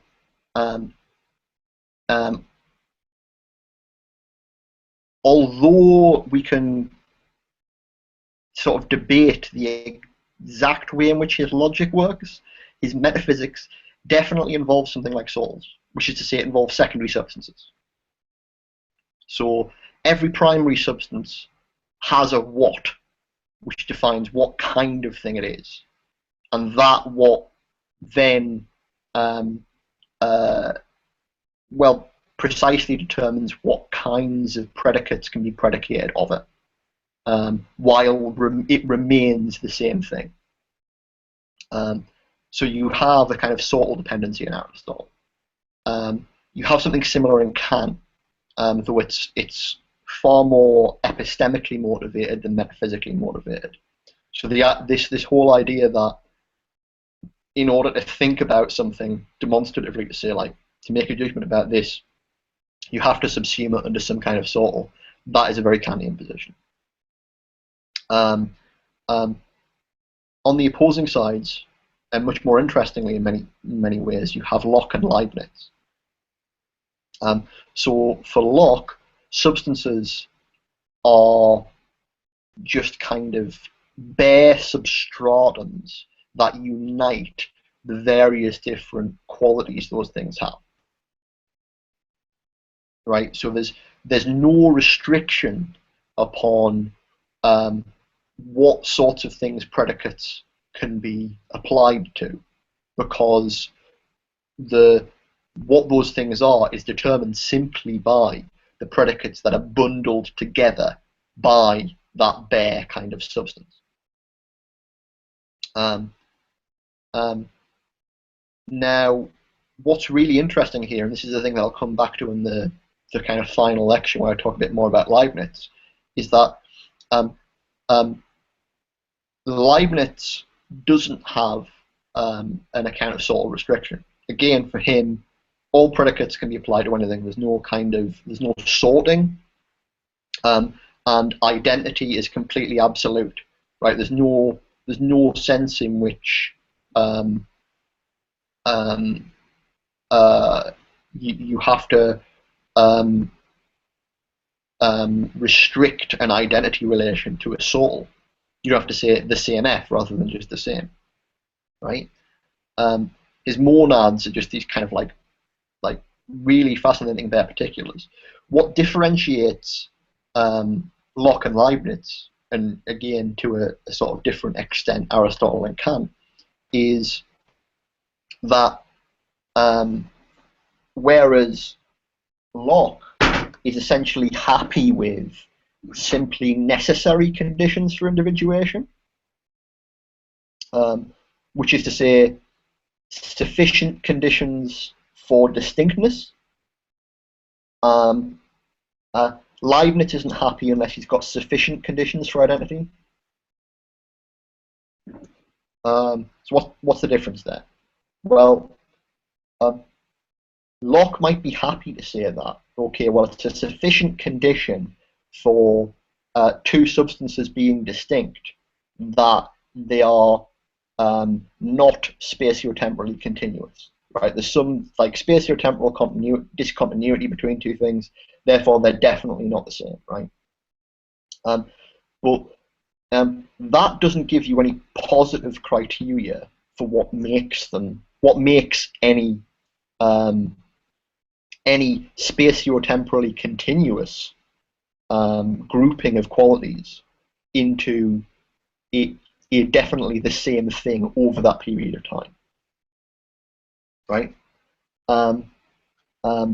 You simply have to presume that to some extent things just are cut up, right? They just are. These things just are identical or distinct beyond a certain point. Spatio-temporal continuity will partially determine the facts about that, but it won't completely determine the facts. Similarly, for Aristotle, the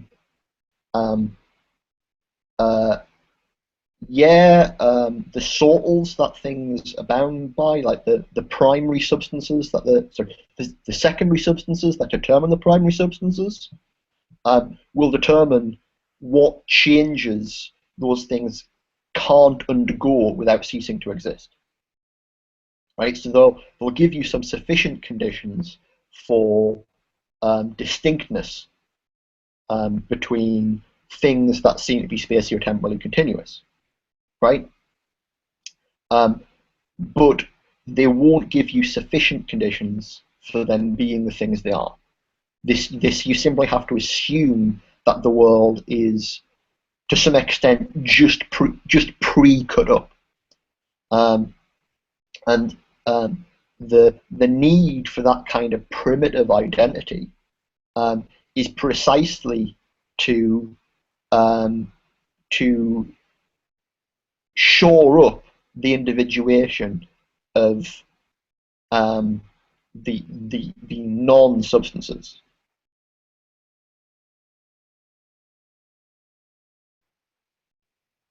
What? Okay, more jokes. So yeah, the primitive identity of say Aristotelian substances is precisely justified because, well, if you want to individuate accidents, if you want to individuate events, and the other sorts of things that are kind of within the ontology as well, then you need to just accept that there just are things that are what they are. They are the specific things they are, and we can't give an account of the factors why they are those things, why they are identical across those periods of time but distinct across each one. Kant and Leibniz, on the other hand, are interested in sufficient conditions of identity. They're interested in a strong account of individuation. And Leibniz, this is why Leibniz's philosophy is so psychedelically bizarre, is that he needs sufficient conditions of individuation without sortal concepts. So this is why Leibniz endorses the principle of the identity of indiscernibles. Because basically what it does is it tells you under what conditions two things are identical in all circumstances. As long as they've got the same properties, the same predicates, right, they are identical.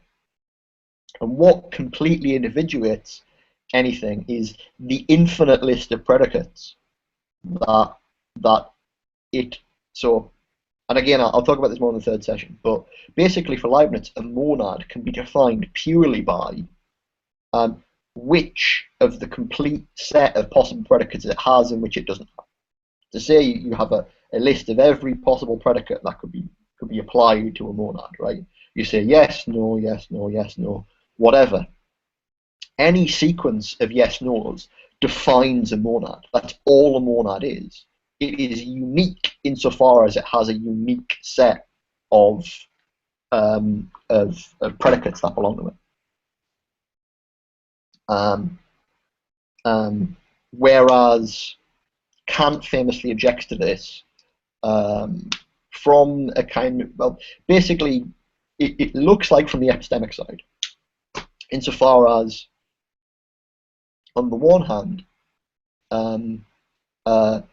he'll argue that, look, we can have doubles that seem to have all the same qualitative determinations as one another, but are merely in different locations in space and time. And on the other hand, he'll argue for what he calls the paradox of incongruent counterparts, which is, so take two gloves. Right? He imagines that it's possible to think of two gloves as having all of the same qualitative properties, but merely being different in terms of one being a kind of mirror image of the other. And the only way to characterize that mirror image structure is in terms of spatiotemporal relations of symmetry. And those spatiotemporal relations of symmetry can't be understood as the monadic predicates that Leibniz takes to define the individual concepts of a thing. Right.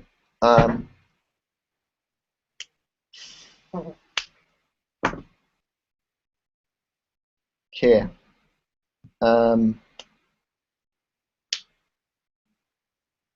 So that's again, I'm just so massively over time. Right.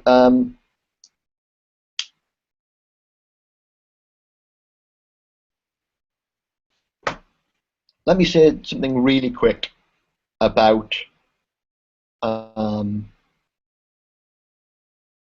debates in contemporary analytic metaphysics and debates in contemporary continental metaphysics. So, the two big kind of issues I've been trying to get at are this question of sortal dependence and the question of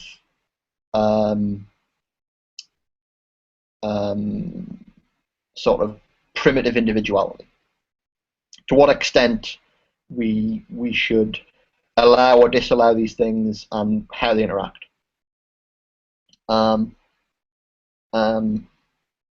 In contemporary analytic metaphysics, you have a kind of sort of three-way split. There's more positions in this, but these are the interesting positions, as far as I'm concerned, between what you might think of as those who agree with Peter Geach that identity is sortal relative, not merely sortal dependent, but sortal relative. So you can have two things, A and B, right, and they can be the same F, but a different G, right? So, for example, Geach will use this to take on the Prime Minister example I mentioned briefly earlier. Geach will say, well, look, you can be the same official, right? So Bush and Obama could be the same official, right? But be different people. And so whenever you're talking about being identical or being distinct, it's always going to be under a particular concept. The weaker position is people like David Wiggins, who argue that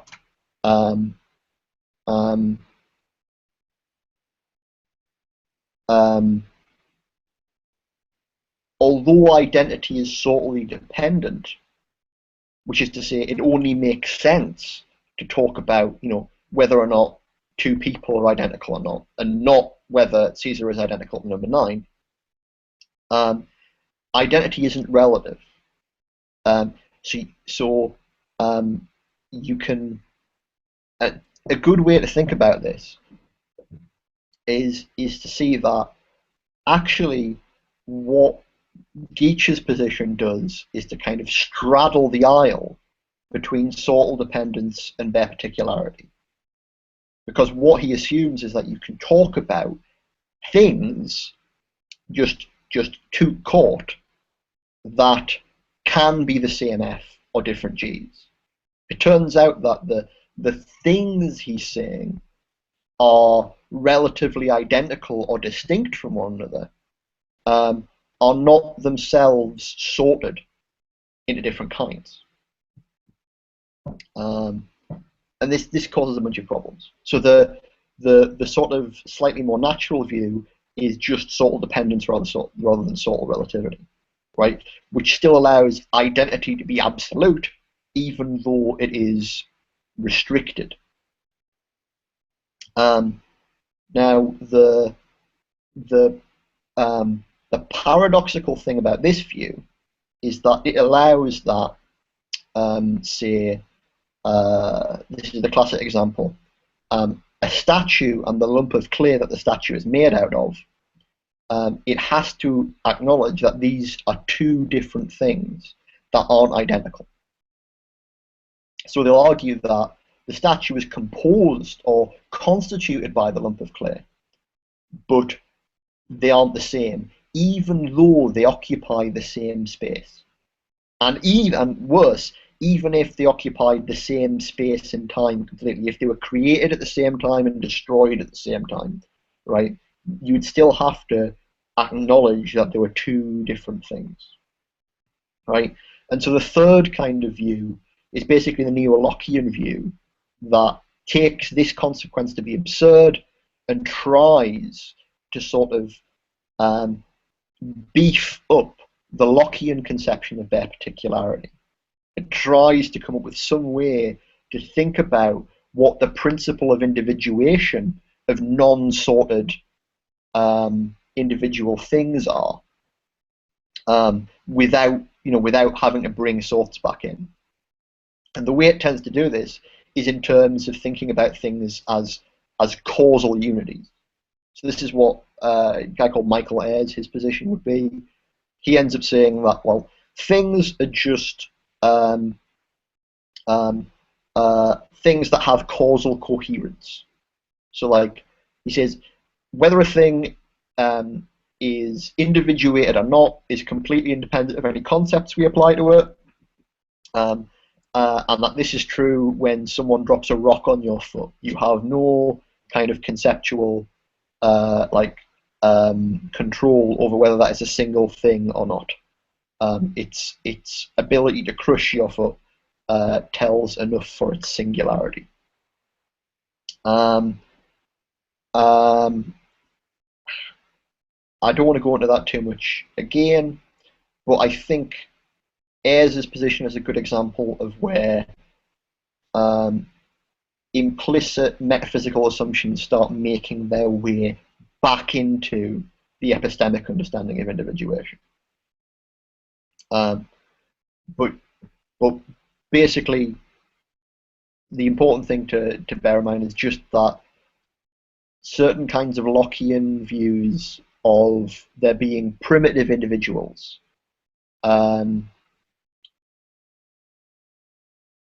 well, not quite so primitive, but the world just being divided up into discrete shit, right, are alive and well. Okay, how do you contrast that with stuff in the continental world? First, very brief and one and only statement about object-oriented philosophy.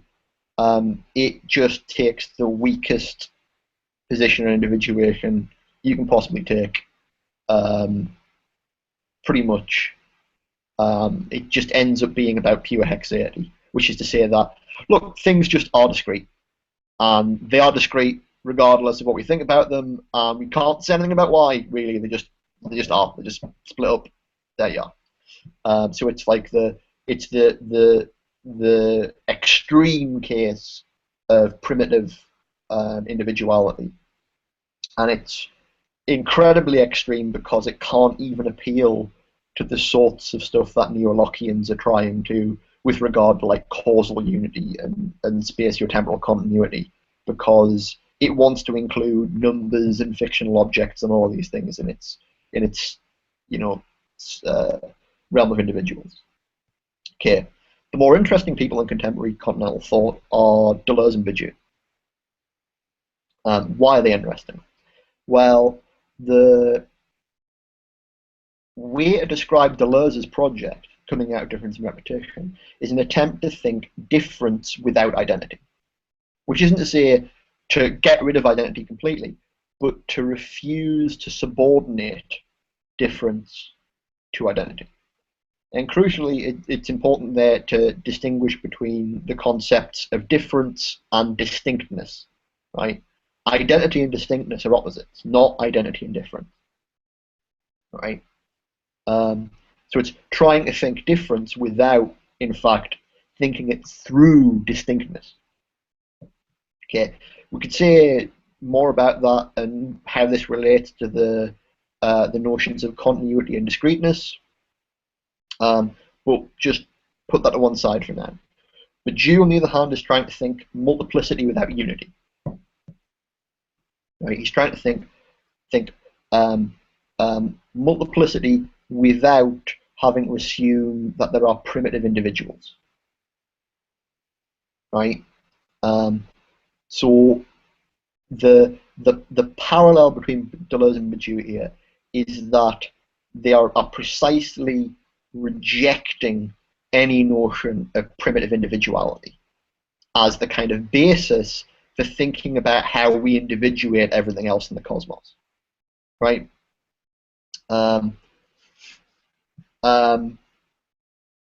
so they're pretty much at odds with most of the people within sort of analytic metaphysics as I laid them out there. There are other good analytic metaphysicians like Ladyman and Ross who are probably more on Deleuze and Bourdieu's side, but thinking about it in terms of how their Deleuze and Bourdieu's projects parallel one another is quite helpful. And the reason for this is that, again, they're not getting rid of identity. It's not an attempt to eradicate identity, but to get rid of primitive identity completely, without becoming Leibniz, right? Because Leibniz is pretty much the only other person who got rid of primitive identity, but he did it with an incredibly austere framework, which has such a kind of simple and restricted logic that it tells you it can't be good for handling, like say, empirical discourse and empirical science, right? So what's the best way to think about this? I think what you have is a situation in which both Deleuze and Bourdieu are trying to think about how you can get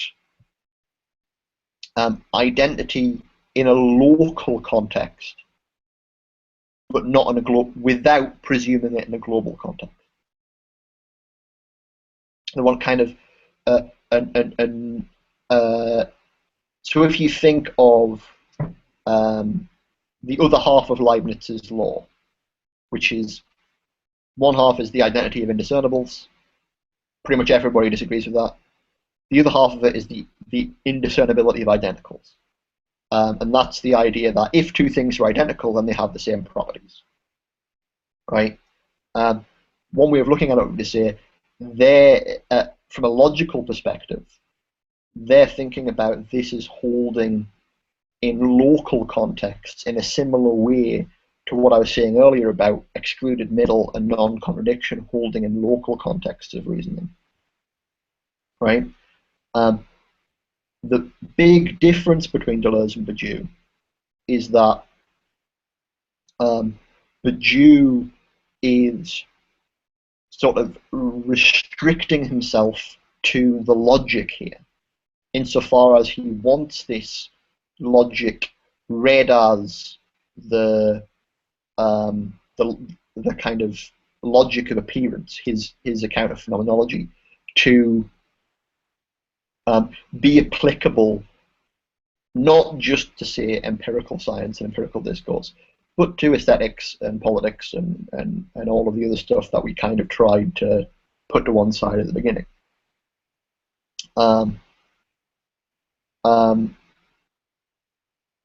Deleuze, on the other hand,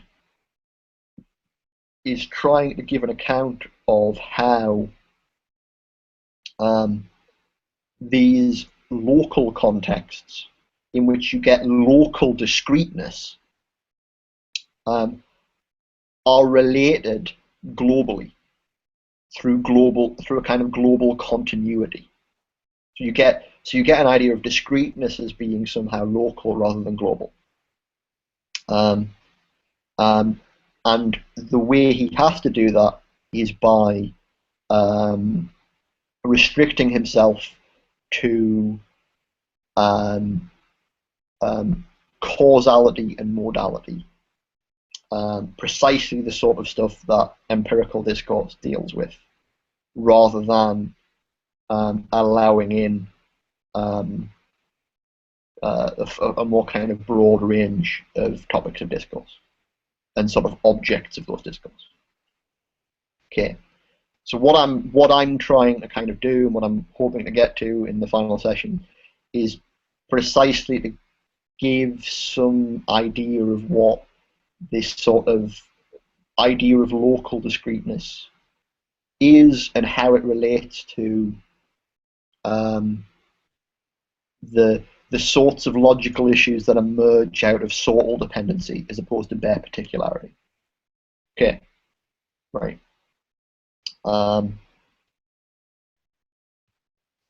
Yeah, too much. But let's talk. there's more that can be said, and there's more particular examples that can be brought up. But I think it's good if we just kind of get into things.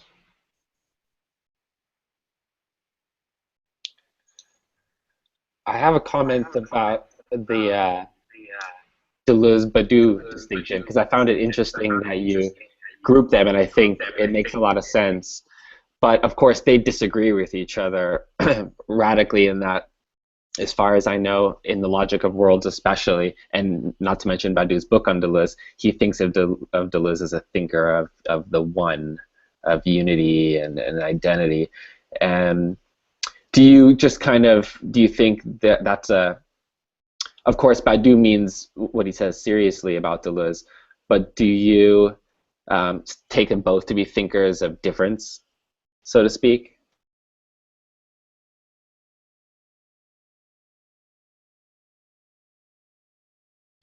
Pete, you're still on mute.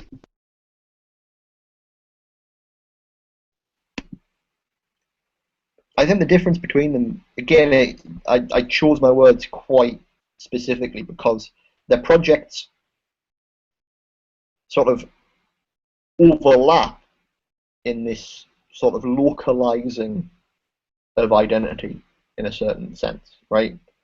But that doesn't mean their projects are the same. They come at this overlap by prioritizing and avoiding different concepts. So in Deleuze, as I say, it's trying to think difference without identity. So difference is the crucial concept.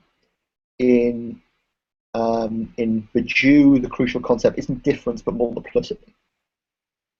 It's trying to think multiplicity without unity.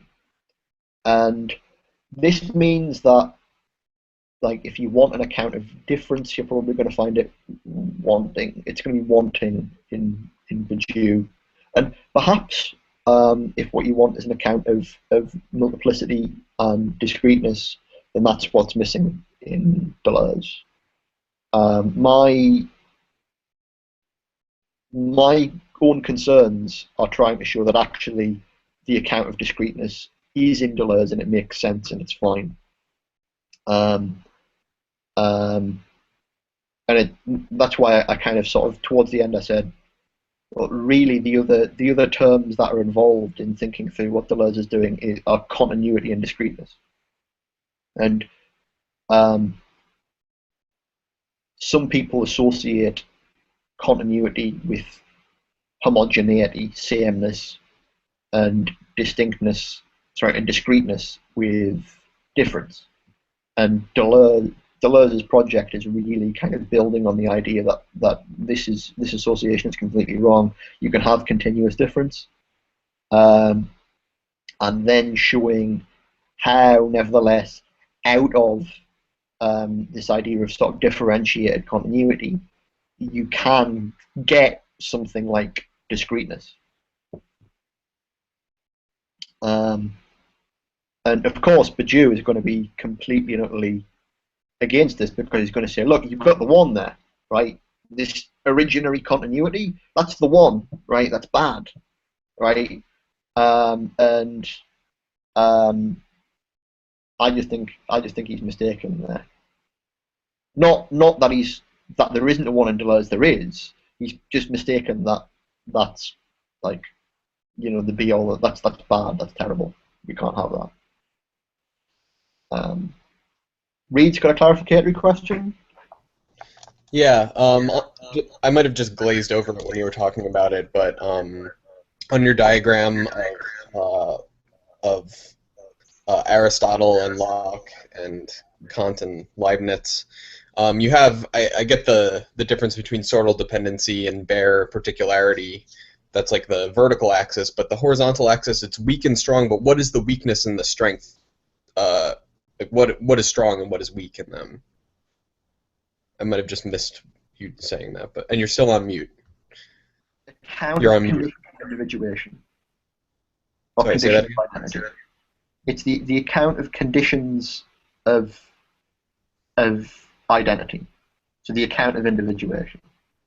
right? So what I said is that here you have, at best, sufficient conditions of distinctness, right? So you've got necessary conditions of identity, but not sufficient conditions of identity. Whereas over here, these guys are interested in sufficient conditions of identity. And what I need to work this out better for myself, but I think that this is also the same as saying these guys end up having to have some kind of primitive identity, whereas these guys don't.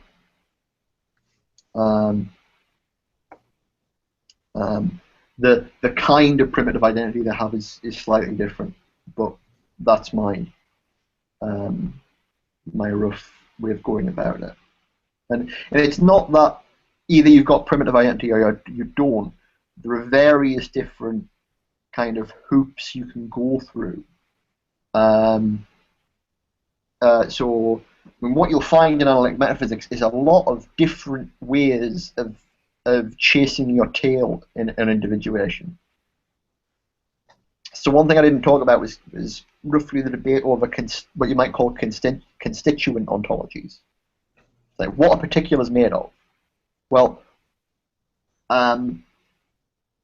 one way of talking about bare particulars, right, is just this logical way in which basically bare particulars are kind of equivalent to, or they correspond to, as Quine says, just untyped variables.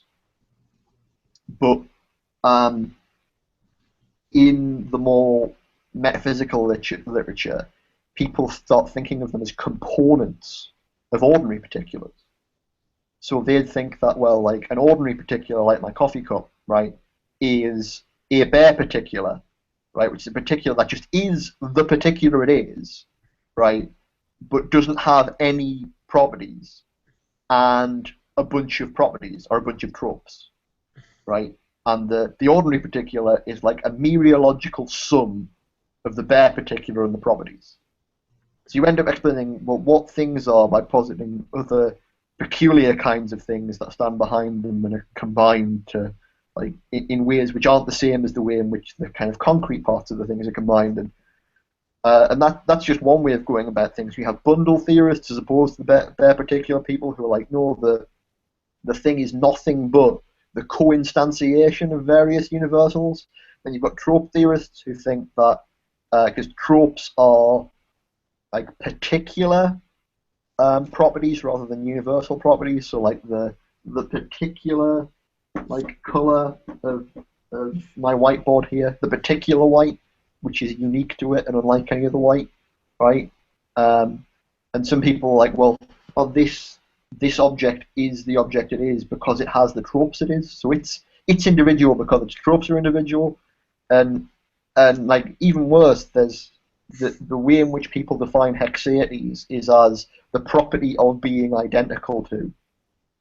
Like so, like some people will say, well, this is what it is because it has the property of being identical to itself. Well, that's great, really. Thanks, that helps. So you'll find lots of ways of chasing your own tail here.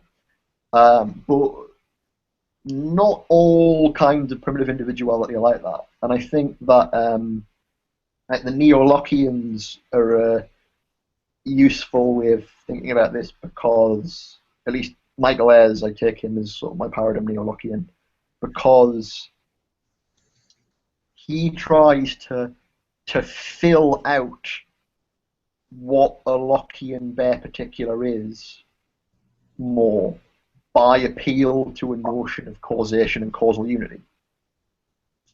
And what it ends up being is, well, medium-sized dry goods, they're the things, right? They're the fundamental constituents of the universe, right?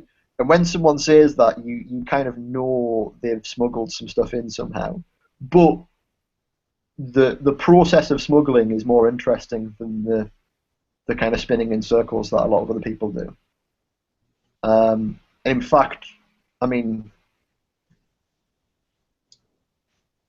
I could say more about that, but I should maybe, like, a big question is like, so okay, this Deleuzian position I'm only really intimating at the moment, right? This idea of kind of local discreteness and sort of local identity, like what the hell can that mean, right? Like what is the context here, right? Like it sounds like just kind of perspective, and if we're just talking about perspective, then surely kind of like we're getting our epistemology and our metaphysics messed up.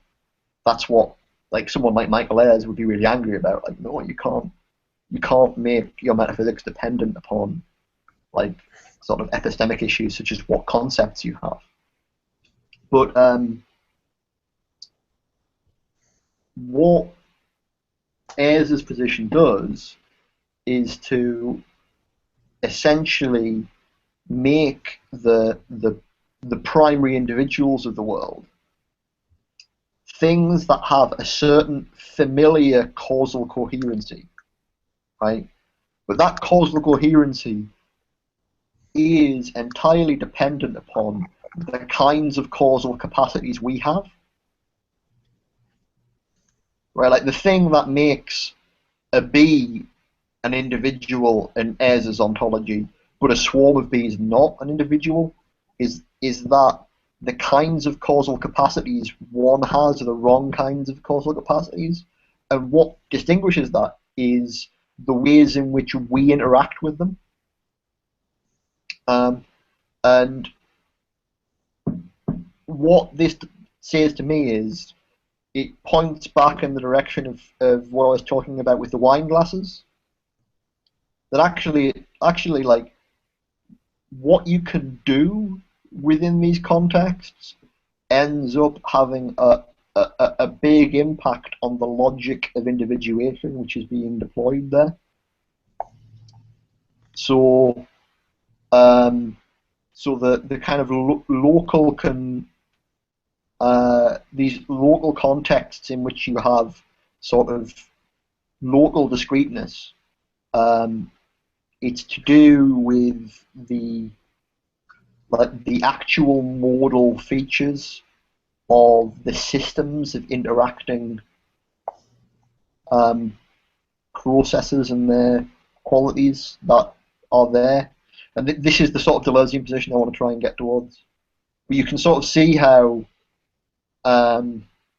someone like Ayres trying to build on Locke, in trying to build on him with this idea of kind of causal unity and causal capacity, he's hitting up against primitive individuality, but the way in which he's doing it is actually kind of interesting. It actually tells us something.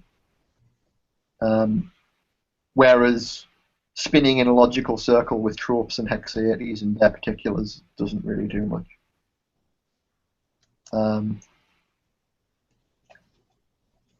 I know I asked you to do a presentation. Do you still want to do it? Or do we even have time? I mean, I'll do it if, you know. We are technically It's up to over you. time, but if everybody wants to be there, we can do it.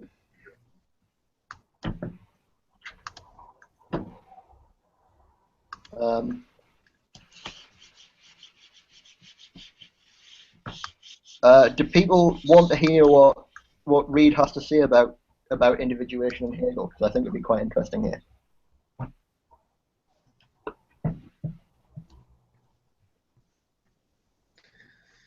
Okay, sure.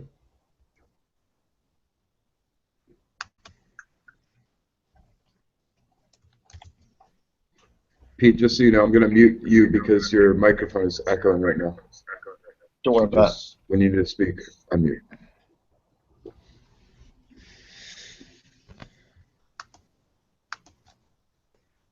Is that so? Should I? Yeah, go ahead when you're ready. All right. So I kind of,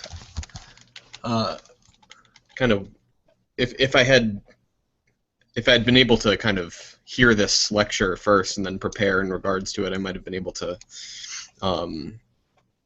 relate some of the substance of what Pete was just talking about to what I'm going to be presenting. But since it just kind of came upon me, I'm just going to present what I already have, and then maybe I feel like implicit in what I'm presenting, it touches on a lot of the themes that Pete dealt with, but I'm not like gonna try to work through that at the moment. Basically, I'm just gonna try to present how I understand Hegel's account of individuality and individuation to work. So a brief overview.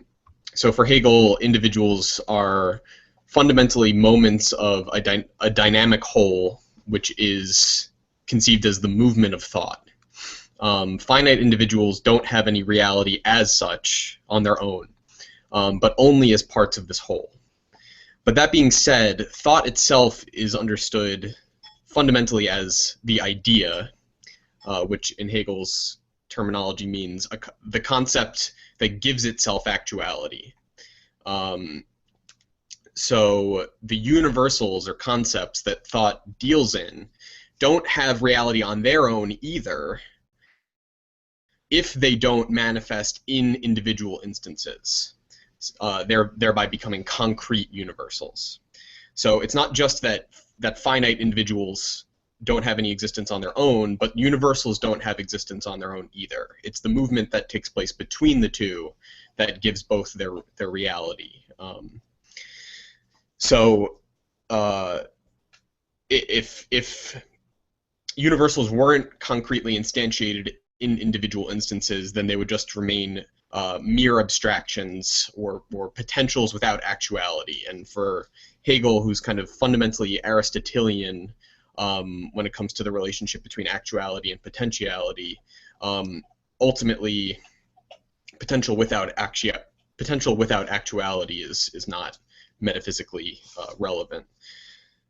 So basically, concepts are what is truly real for Hegel, but concepts demand exemplification for their full actuality.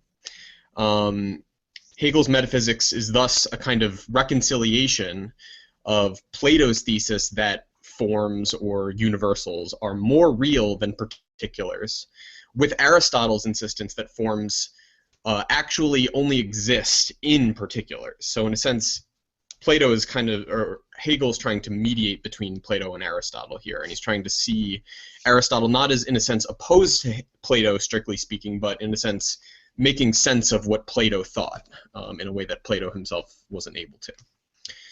Now, the movement of thought that for Hegel is kind of like the ultimate principle of reality that unites the universal and the individual instances that exemplify it is spirit. He uses the term spirit.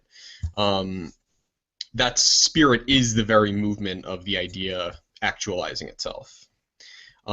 Spirit is in a fundamental way modeled on Aristotle's conception of soul, in that it is the form-giving principle or potency inhering in things.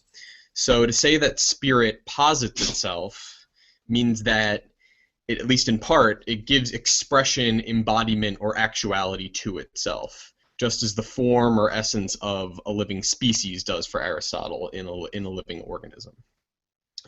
So Hegel's concept of spirit, of spirit's activity, is based on Kant's notion that thinking is a synthetic activity, giving unity and intelligibility to experience. But for Hegel, the model of thought is not derived simply from the critique of pure reason and Kant's conception of the understanding, the faculty of understanding, but more basically draws upon the third critique, which Hegel says it's in the third critique alone which the Kantian philosophy shows itself to be speculative, and for Hegel, of course, that's a virtue. So here alone, again quoting Hegel, he says, in the third critique, Kant opened up the concept of life, of the idea. He's equating those two things in a way, and thus did positively for philosophy what the critique of pure reason had done only in an imperfect, indirect, or negative way. So the conception to which Hegel is referring is that of a living organism. So the living organism, and thus, in a sense, something derived from Aristotle's conception of the soul, is the kind of fundamental paradigm through which Hegel thinks individuality as such. Now, in a living thing, Kant says Kant says that in a living thing, the preservation of any one part depends reciprocally on the rest. So that the parts of an organism are all organs reciprocally producing each other. That's how Kant conceives of organisms in the Third Critique. It's a relationship between parts that are reciprocally dependent, in a certain sense, teleologically organized by the whole that they're parts of. The same reciprocity holds between the organism and this part. I'm not sure why I wrote that.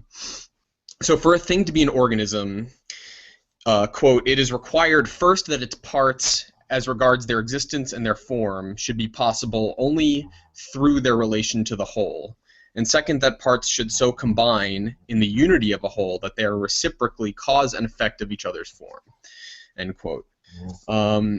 So the organism is conceived not simply as organized, but as self-organizing. Now, the organization of a living thing is precisely the Aristotelian self-actualizing and form-giving principle which Hegel takes to be the basic feature of spirit. Further, the structure of an organism appeals to Hegel as the highest conception of thought's synthetic activity. So for Hegel, it's not just that this kind of self-organizing principle, the self-organizing principle is the basic model by which you understand how thought works. That's how kind of concepts organize experience in a sense. The organic whole not only exhibits the internal necessity and self-sufficiency, which Hegel takes to be the mark of self-positing spirit. Spirit is kind of the ultimate reality for Hegel because it's only depends on itself, its own activity. But the organic principle also admits of an endless variety of possible forms that captures the creativity, the free creativity of spirit. Sorry, I have a dog knocking my computer around.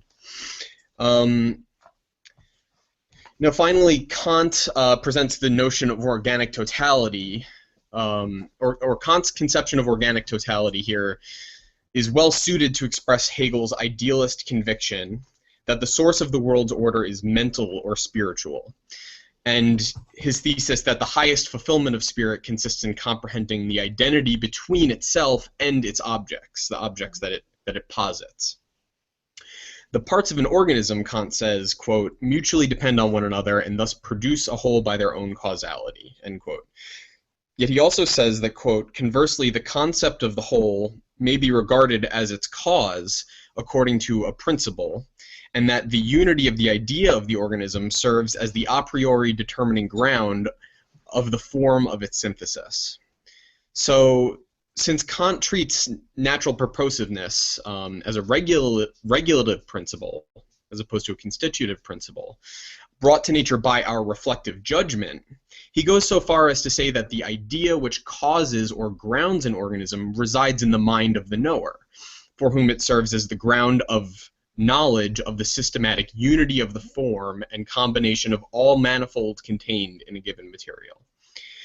So together these points imply that the ultimate identity of subject and object, of the knowable order of the world with the creative activity of the knowing mind. Now Hegel's fundamental critique of Kant is for what he describes as Kant's formalism, which is an inheritance, in Hegel's mind, is an inheritance from empiricism that Kant fails to overcome, and which presupposes that the form we give to sensory experience through our thought must be heterogeneous to the real structure of the external world, and that furthermore we cannot know the latter but only the former, or we can only know the latter through the former, and thus we can only know the latter to the extent that it's captured by the former. But we can't know anything in excess of that about the real world. Now Hegel's basic claim is that there's no need for this presupposition of heterogeneity. You just don't need it. But he's not for that matter just kind of disregarding it without an argument.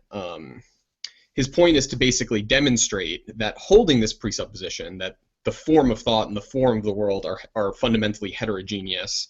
His point is to demonstrate that presupposition, holding that presupposition consistently, requires one to ultimately recognize its nullity, and to affirm the identity of the structure of thought and the world as the only consistent way of thinking about the relationship between the two of them. So, and that's what he purports to demonstrate in the phenomenology of spirit. So for Hegel, the notion that the attribution of natural purpose to the organism is merely a regulative idea that we kind of impose on our experience, but we can't legitimately say is operating in the things that we experience themselves. That it's basically an analogy. We're applying an analogy to our experience, derived from our understanding of our own activity. An analogy that's functioning in the mind of a finite knower, moreover, it's based on an untenable prejudice that, when dropped, requires something like infinite mind, an infinite knower, in a sense, to be the ultimate metaphysical reality underlying natural purposiveness in itself. In that sense, Hegel's idea is fundamentally modeled on Kant's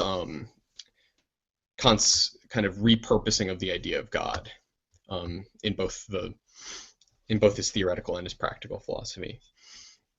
Now, to comprehend ultimate reality as spirit means comprehending reality as an organized system, is somehow modeled on the organism, and thus as a living whole exhibiting an endless variety of living forms for its parts. So it's, in a sense, an organism composed of lower-level organisms.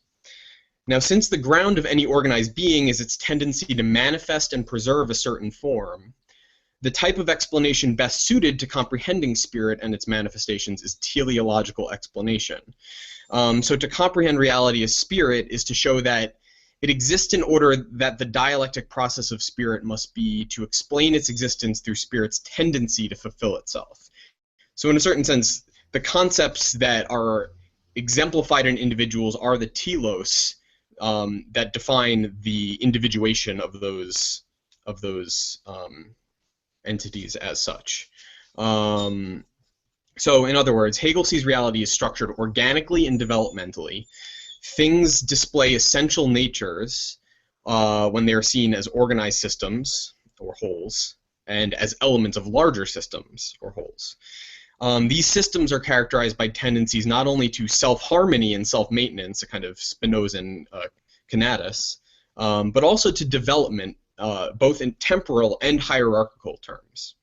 So things which exist through time have essential tendencies to develop, to unfold their natures by continually changing or revolutionizing their organic structures.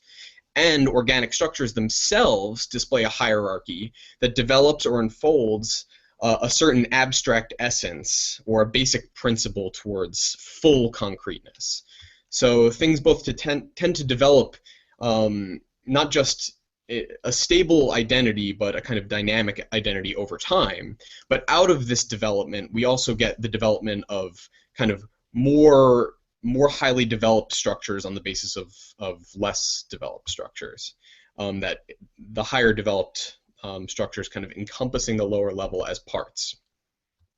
So basically, what Hegel requires from philosophy is a theory which captures the structure of reality, which must attend to the essential tendencies of things to temporal development, and analyze the organic structure through a hierarchy of concepts, which reveal all the levels of stages belonging to its nature, so from the highest level down to the lowest level. For Hegel, the processes of nature form a sort of hierarchy in which spirit rises from the forms of objectivity and sensuousness, so mechanics, physics, and chemical processes, through life, or organic physics, through consciousness to human thought. So basically, there's this sense in which reality is an organic whole that develops out of these lowest level possible processes up to the highest level, which is rational thought. And rational thought thus encompasses all of reality as subsystems or parts that are incorporated into itself as the kind of highest hierarchical level of organic development. So basically for Hegel, mind or spirit is fundamentally an activity or process involving the self-expression, involving self-expression, self-actualization, and self-knowledge. All of reality is, because of this kind of hierarchical development, understood as the coming into existence of rational thought or spirit. And to say that spirit is all reality, or the absolute is spirit, is thus to say that this process is the most fundamental feature of reality. So the most fundamental feature of reality is its implicit conceptuality, its implicit development into a process that can understand all individual instances as instances of instances that explicate concepts, or that are instances of the concept explicating itself. So to comprehend the truth of idealism is to see how the movement of spirit expresses itself in all the details of the world. And all spirits objects bear the mark of the creative process of which they're the manifestation.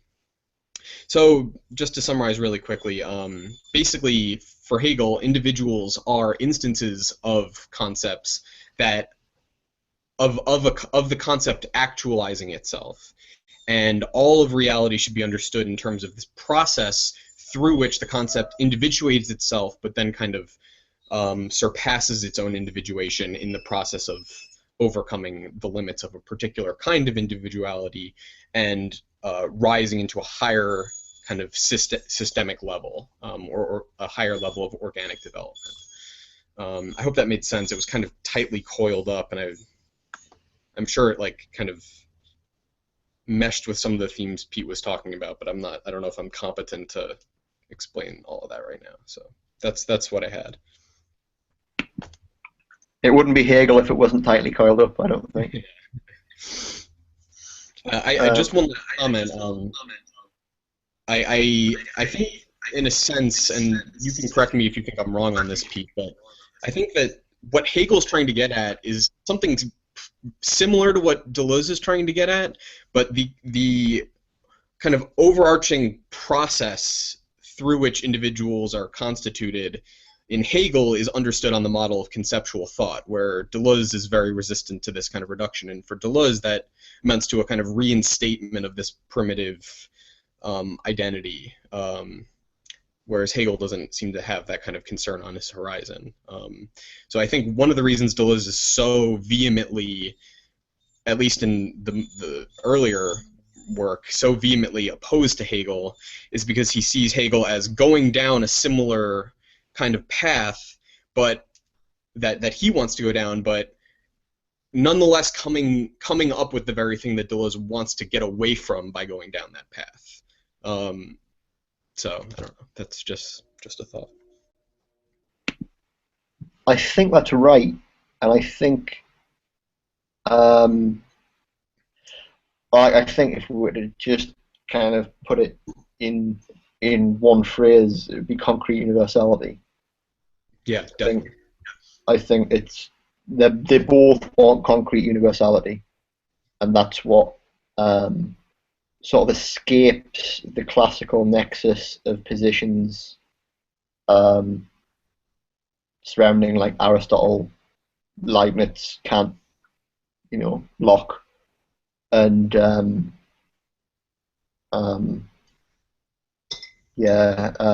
but definitely the way in which Hegel goes about getting concrete universality is a way that Deleuze finds reprehensible.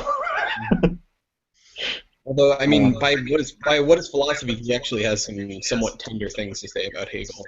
Which, I mean, the fact that he's reflecting on concepts there is perhaps telling. I mean, I think maybe you could say there's a Deleuzian way of rehabilitating Hegel as long as you're restricting yourself to the plane of the concept. Not fully rehabilitating Hegel, but in a partial. I mean, he seems to make gestures in that direction on the few comments on Hegel and what is philosophy, but that's just a working hypothesis for future work I'll probably never end up doing at this point. So maybe I will. I mean, I agree insofar as like coming out of random, and so we talked a little bit last week about the sort of metaphysical versus anti-metaphysical Hegel, and although I agree, like your reading is precisely the kind of Hegel that is Hegel, like it's metaphysical Hegel through and through, right? But Nevertheless, I like the anti-metaphysical Hegel, not because it's right, but because it does just attempt to extract the concept from the idea. It just tries to get at, like, well, what are the good bits of the Hegelian account of conceptuality, and how can we have them without the metaphysics?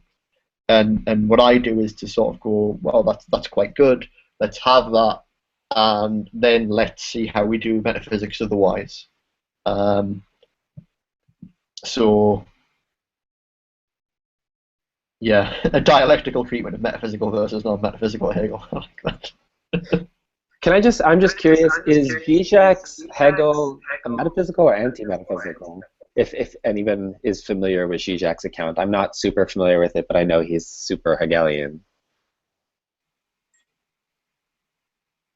I'm pretty sure it's metaphysical, but I must admit, and I'm no expert on this, but I don't recognize Zizek's Hegel. It just doesn't look like Hegel to me. Mm-hmm. And I think the fact that whenever he talks about Hegel, he ends up talking about someone else or something else. Or, like, this is the thing, like, the thing that frustrates me about Zizek, and again, I haven't read the giant book, but I've seen him give lectures on it, and I've talked to people about it, and is that he goes for anecdotes. Like, he goes for, like, right, if you really want to understand Hegel, what you need is to understand Hegel's theory of war. Like, no, I want to read the fucking science of logic. That seems like the thing you should understand to understand Hegel, not these little tiny bits.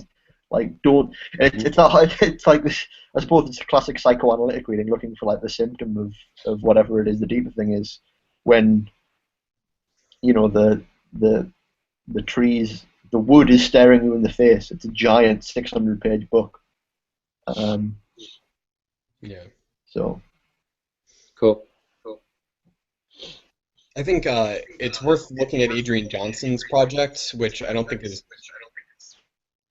right as an interpretation of Hegel, and I don't think it's right on its own terms. But I think it's really trying to make explicit what Zizek, in his kind of, like, insane, you know, just kind of mashing together of themes and references and so on is getting at. I think Johnston is the key to making sense of Zizek's Hegel, even if they differ to some extent. But in that sense, it also makes much more clear why Zizek's interpretation of Hegel is just wrong. Mm. So it's worth checking out his Cool. book. Yeah, I will.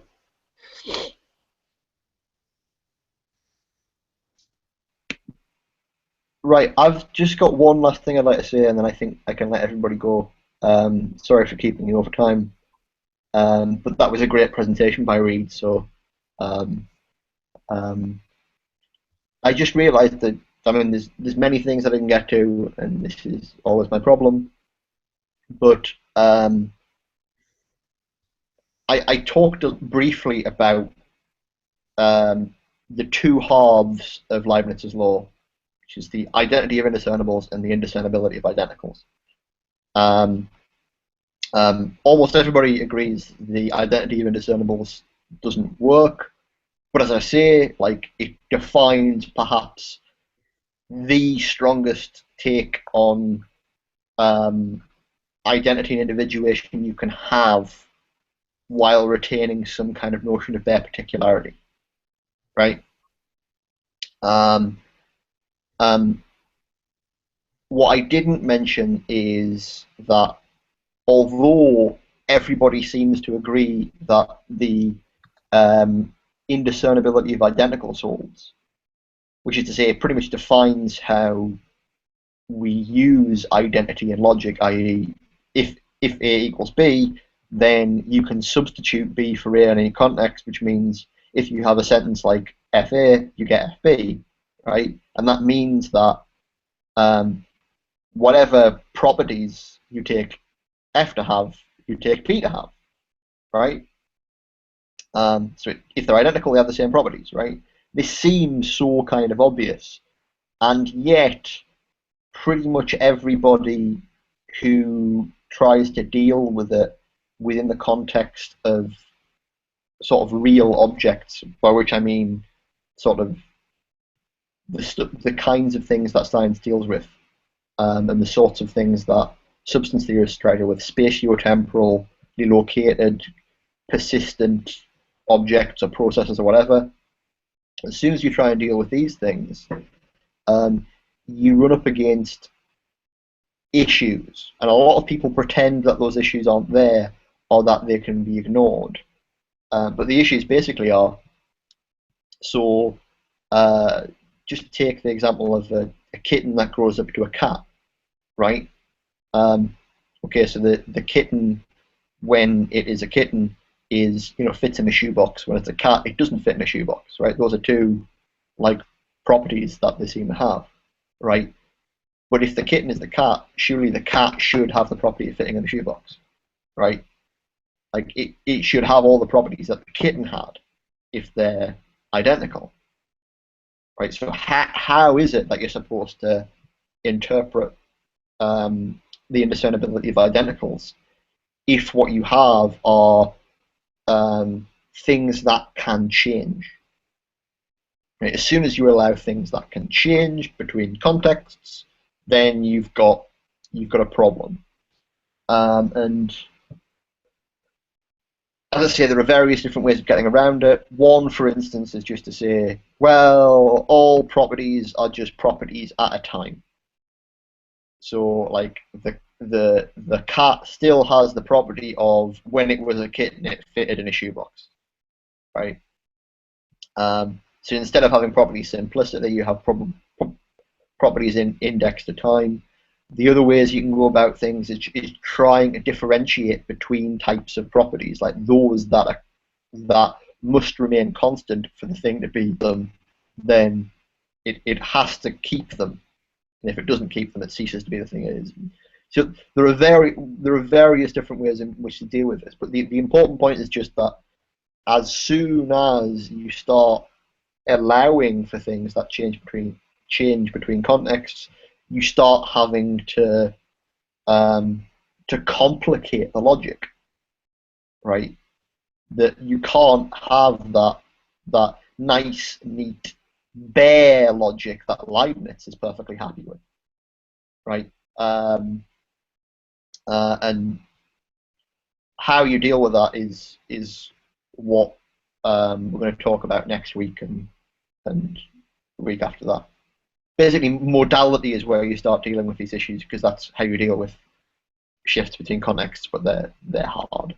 So yeah, think about that, and that's where I'll cut it off. So thanks for turning up again, guys. Yes, thank you. Hope you enjoyed it. Please do discuss stuff on the course board if you want. I might consider changing one of the readings for next week. I'm still umming and ahhing about it, so I'll put it up if I do make my decision. Also, Josh is going to be presenting on modality and maybe possible worlds next week, so I'll sort that out with him and expect wonderful things. Yeah, catch you later. Wonderful things, but expect at least a half-assed presentation.